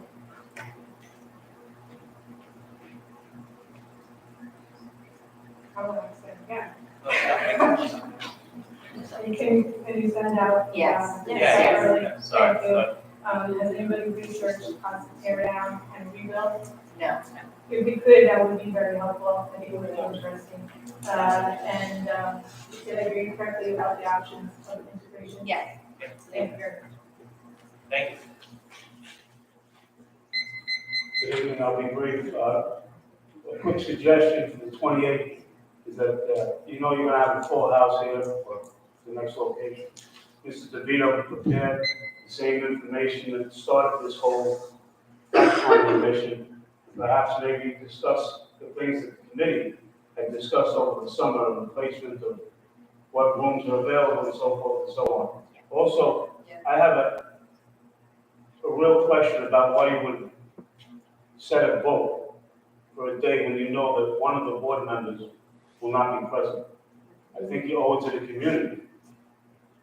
Have the meeting, and let's put an end to this thing instead of kicking it down the road. But then have a vote with 5 board members, because I think you owe it to the community that everybody knows how you voted on this. I think that's the fairest thing you could possibly do, because we don't want to hear what suggestions are or how you feel. We want to know how you voted. I think that's important to everybody. So with that in mind, I would hope that you keep the vote on till February, but have the discussion, and Mr. DeVito make one more presentation and give us all the facts just to refresh everybody's mind, because I'm sure we're gonna have a lot of people here that have never been involved in the whole process, that might want that clarification. Thank you. That's a good point, thank you. Your name and address, please. James Lynch, 16 May Walk. Joanne Katz, 445 East Olive Street. I just want to comment that those AI pictures set me off, and I understand the planning, so my first initial feedback, I just would like to take back. But I just also want to say that I've been here for all of the meetings. I've been on the advisory board meeting, and I feel like I'm in the same exact spot that I was in January this same year. I know you're shaking your head, Alexis, but No, you're not. because we sent out a survey to people, 900 people responded. I asked, what else can we do? Can we have focus groups? Can we survey those people from the community that we didn't capture in the survey to get their opinion, besides being friends with Dr. Ryan? Like, can we get more information? You're talking about a $2 million savings. I looked at the Northport plan, and Ashley had brought it up, and a couple people have mentioned it. The savings that they said was $7 million projected in the first year after closing those schools. You saw it, right? And then you can see that their taxes did not go down. They have increased year over year, so much that their community is raging. It is a mess there. I'm in their Facebook group, and it's a disaster. And I know that Dr. Ryan said that this is a microcosm, but it is not. We are people, we are children. I'm involved in this community, and I support OM. I support every single program in this entire community. To make a statement like that is really upsetting and appalling to the staff that are here, the staff that give every day, waking minute to bring kids into the East School, stand outside, hold them, watch them cry, help them when they lost their sibling. I don't understand. I've only seen you at East School at graduations. I don't think you understand at concerts. I would like for you to walk into that building and see the culture that they have built. I work at a company, and we pay millions of dollars to build a culture and a community that we have built at East School, and that is priceless. And I'm sorry I'm getting upset, and I have a couple questions that I asked at the advisory meeting. How can you make a decision in 9 business days when you don't understand or don't have a lease signed, and you can't confirm that the building will be in use September 6th or whatever day it starts? As I said to you at the meeting, that's right, we won't have a lease signed, we can't. We won't have a lease signed till the spring. And I think what we're hearing from people is, we need a decision. What we can't guarantee is that in some way, the district would use part of the building or, whatever, part of the building for a district program in the fall. We can guarantee that. Right, but Dr. Geller, it has been a year, and we have not seen a plan, a transition plan, a lease plan, a savings plan. So, Joanne, I think part of it, so it's not to say we haven't been working on things behind the scenes, but understand that we also get criticized. People are protesting, as BOCES is walking here, because anything that we do is assumed to be a foregone decision. So sharing plans with the community, you heard people tonight say, it sounds like the decision's already made. It hasn't been made. We're trying to. I would love to believe you. I would love to believe you, but I know the decision. I know you've made that decision. I can sense it on your faces. Alexis even said it, maybe it was a slip. She said there won't be a 2-to-1 vote. I don't know what that means. Like, I can see it on your faces. Like, I think you. What I meant, and I was wrong. I thought that I was able to I was able to write something how I would vote, but I'm not able to do that. I thought I was going to be able to vote if I'm not here. So I hope that clarifies. Right, that does clarify, and I know my time is up, but like, I have a million questions, and I would love to sit down with you and ask them all. And if you can show me the real savings, backed up with research and data, that it makes sense to displace a part of our community that has been central for 100 years. And Doc Ryan, I will email you a Long Beach City Facebook post where hundreds of people from the community, not East School, have commented to not close a school. It should be the last resort. It doesn't feel like we're at that stage in the budget. And that's all I have to say. Thank you. I'm just gonna say, when I shook my head and you said, I feel like I'm in the same place, you're not, because you are not, you've done an amazing job, you're an amazing advocate, and I admire you tremendously. And I admire everybody that gets up and speaks, because you're passionate, and that's awesome. So you're all not in the same place we were a year ago, because we've gotten information throughout that period of time, as you have. So that's why I was saying, no, you're not in the same place, because we've come very far. But to say that we have a decision made already, we simply don't. And I don't know what else to say to you, we've all said it. And, you know, now the pressure's on to make that decision, but then we have other community members voicing their opinion that the vote shouldn't be made if I'm not here, which is a valid point. But that delays it again until February, which is what we didn't want to do, because I physically can't be here next time. So that's something we'll work out. But I appreciate you, I appreciate your comments, and they are received. And I think Alexis can speak from a point of endearment on this, because when there was issues with the HOV school in the past, I wasn't around active back then, but Alexis was active, Annie was active, Nora was active. But they were literally. We were you. They were you, and, you know, so they use that as their paradigm. The entire value proposition that we're trying to figure out now, it's all being considered. So to say that they sympathize with you, they do, because they were in a similar position, exactly what and the passion that you have, they had, and they're taking that history and that passion into their decisions now as well. So you got to keep that in mind too. It's not like they're being passive on this. They're taking that whole picture together. So just keep that in mind. Helps them. It does, thank you. And I hate hating you guys, and I hate coming up here. And Hated, I don't like this at all. Like, I think it is unnecessary. It is not necessary to close the school when we have funding. We don't know, I know these uncertainties, but like, we don't know, and I love my schools, be my first choice at these schools, but we don't know if a hurricane's gonna hit next September and wipe it out. Where are those kids? There's a lot of unknowns. We can't make those assumptions and these cuts that we're gonna lose funding. The last thing that we want to do is build a fragile model. Keep that in mind. That's part of our consideration. To build a fragile model for a short-term gain or something, we're considering that, and that's not part of what we want to envision in the whole process. So, Can I please be a part of it? Can I meet with you? Can I look at it? Can I see what you're looking at? maybe, I'm not there. I'll call you. I really want to see what you're looking at. I want to be able to combat it. And just for point of information, I was at back to school night in the fall in the playground, had a wonderful evening. And you'll find me at ballroom dancing. I share a small. I know, and I appreciate it. When you say things like you're just a microcosm and you're just a small part of the community, we're not. We are the community.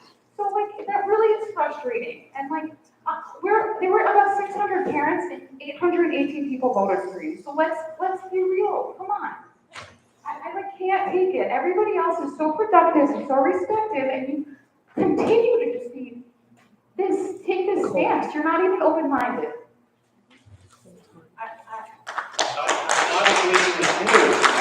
I'm not agreeing with you, we're disagreeing. You haven't changed your mind either. Because I haven't seen any data. You're infuriating.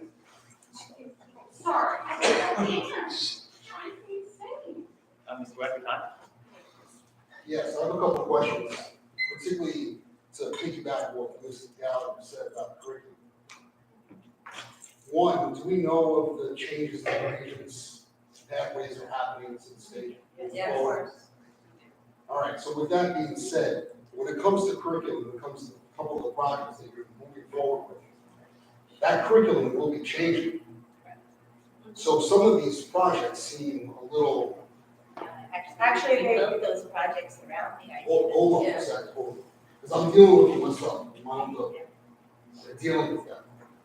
Now, the CTEI, it's a great model moving forward. It is, it's important. But the business model in that regard is why there are a few other options besides the Bloomberg Light. When it comes to AI and other curriculum that our young people will have to figure out in the next 10, 15 years. So thinking about that and thinking about maybe saving some other things in our community, we can't keep ourselves in a box, so to speak, when it comes to this, because we be spending money on top of money, fixing a curriculum that we're not ready for.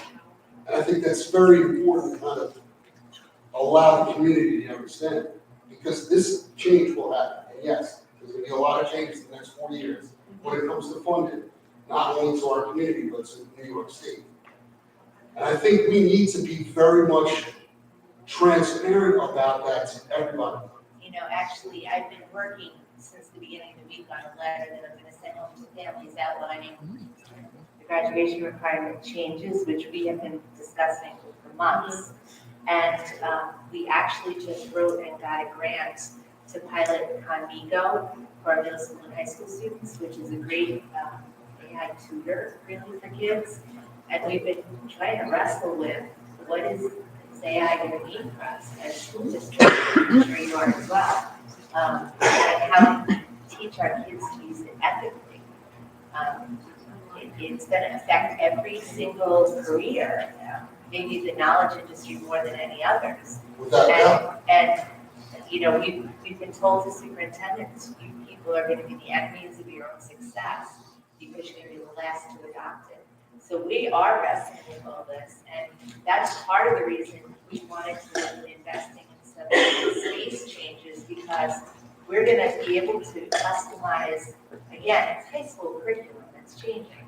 It's high school education in ways that we haven't in 25 years. But it's more than just high school. Yeah, I know. It's elementary, it's middle, it's every level.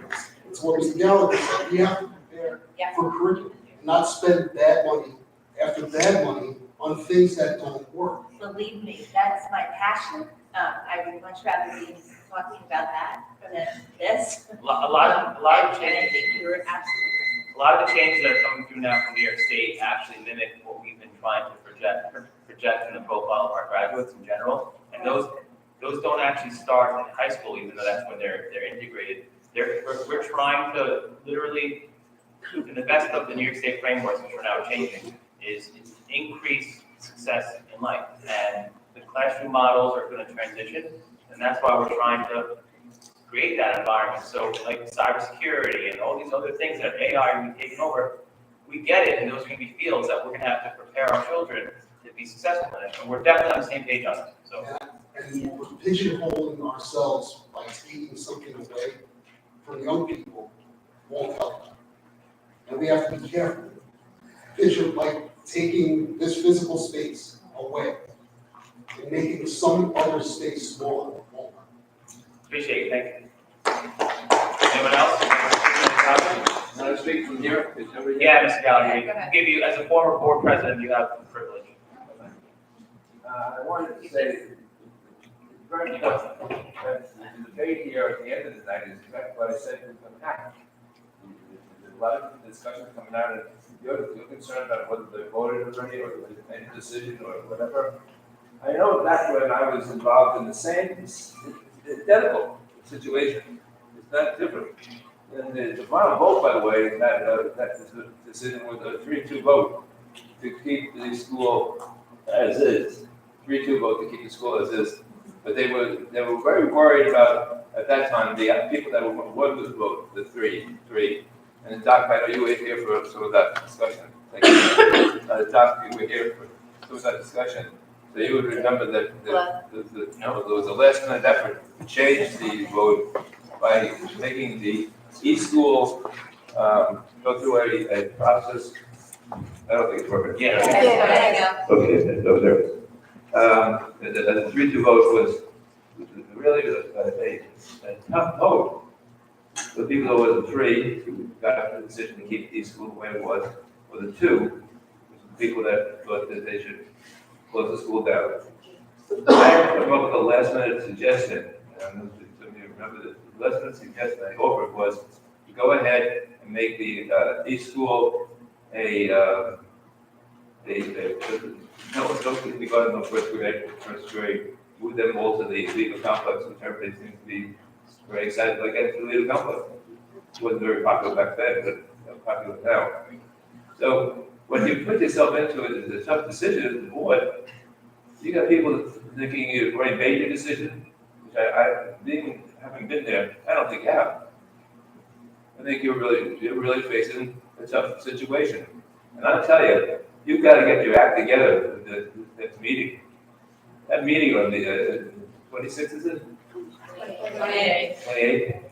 That meeting, you gotta really be, because you're gonna have a lot of people here, and they're gonna be expecting something to happen. I think maybe that was a good decision to do that. It might be better to have the meeting on the 28th, and then have another meeting after that, to have the final vote. Because what time is it now? Wait. You have to do this again? Sign up for it. I don't think so. So what I'm saying in summary is this. I think the board is looking at this issue, they're home, and they're gonna talk to their husband and their wife, and they're gonna come out with a feeling, wow, this is a tough decision. And it will cost some of you votes, one way or the other. That's not why you're making your decision. I hope not. You're making the decision because it's educationally the right thing to do for the Long community. And you don't want to affect children. I think all of us feel that. Those are elected for that because you believe that you're not going to hurt children. So you really have to, you got a tough road. So I'd say get prepared between now and the 28th. Be ready to make your presentation. The thing that I think you missed out on was that have another meeting somewhere in the middle where people can sort of visit, without thinking that it's close.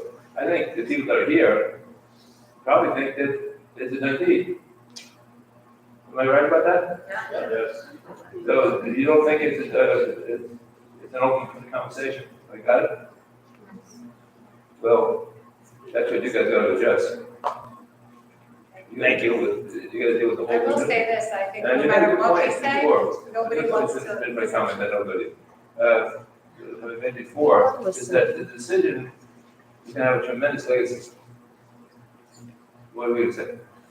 No, I was just gonna say that unfortunately, and I respect, I know that Dr. Ryan's position has been hard on some people here, but at least he's been firm and he said the same thing all along and he has a strong opinion.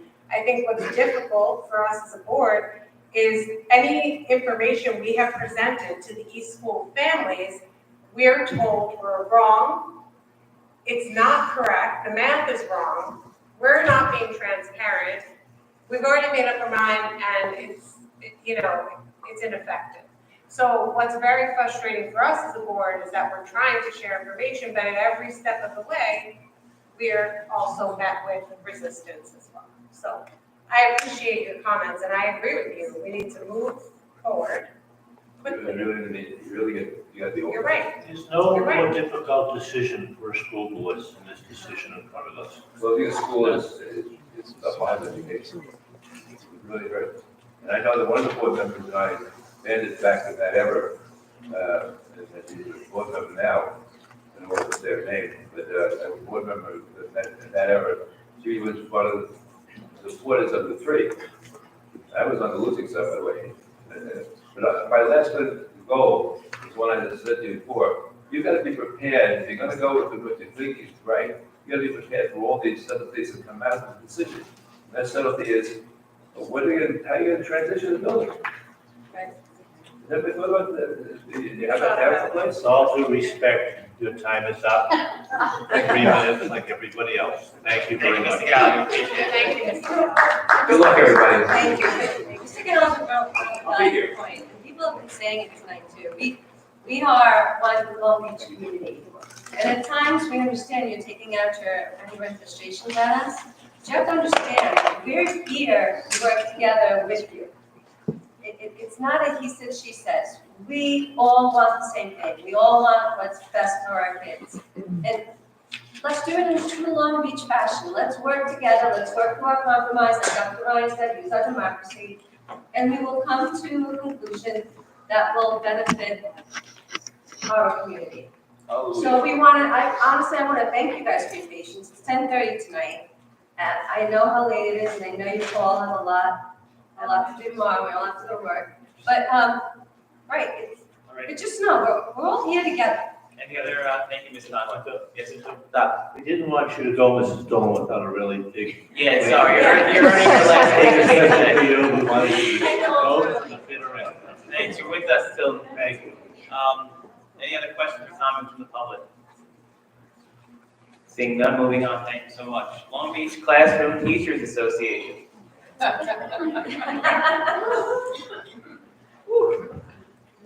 Okay. Karen Boone, LBCTA. First, I'd like to congratulate all of those on the agenda for retirement tonight. Thank you so much for all of your years of service to our district. I would also like to welcome the new speakers being hired as well as the staff members being appointed this evening. We would also like to welcome our newest members to the Long Beach Classroom Teachers Association. We are excited to announce that occupational and physical therapists are now members of our unit. Thank you to Dr. Lee Talley and the school board for helping us get this done.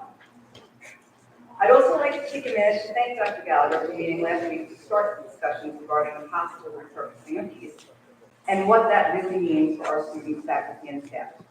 However, I do feel it is necessary just to make sure, as we've been hearing tonight, that we really do consider everything before a decision can be made.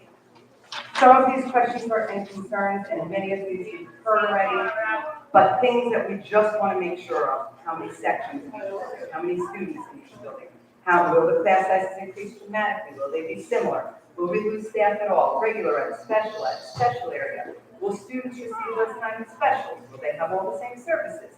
Have we looked at our rooms to make sure we could accommodate all this? And I know some of this we're hearing tonight. So again, have we checked to make sure that everything with air quality, health, and safety of each area is in good standing before we pull our students into them? Have we coordinated with administrators to make sure all these plans work in each building?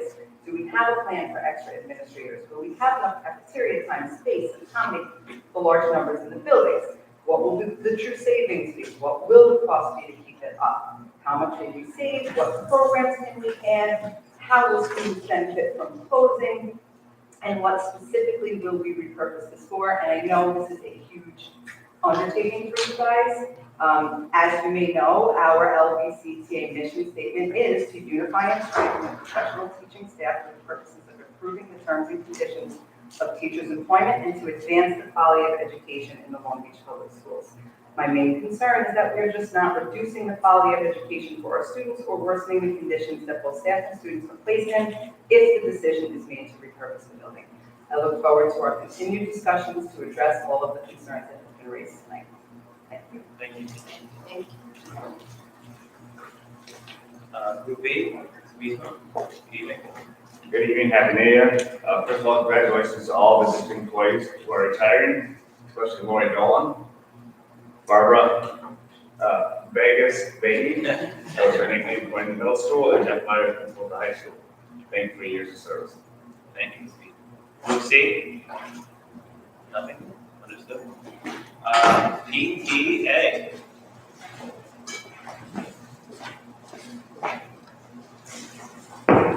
Lori, thank you for everything you do.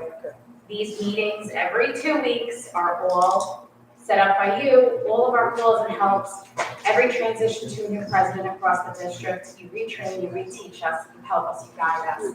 We are going to miss you and wish you the best of luck. Thank you for everything.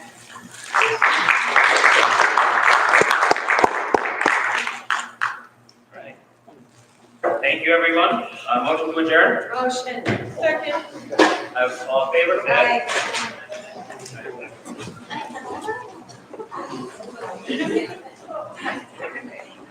Jenna gave me the letter.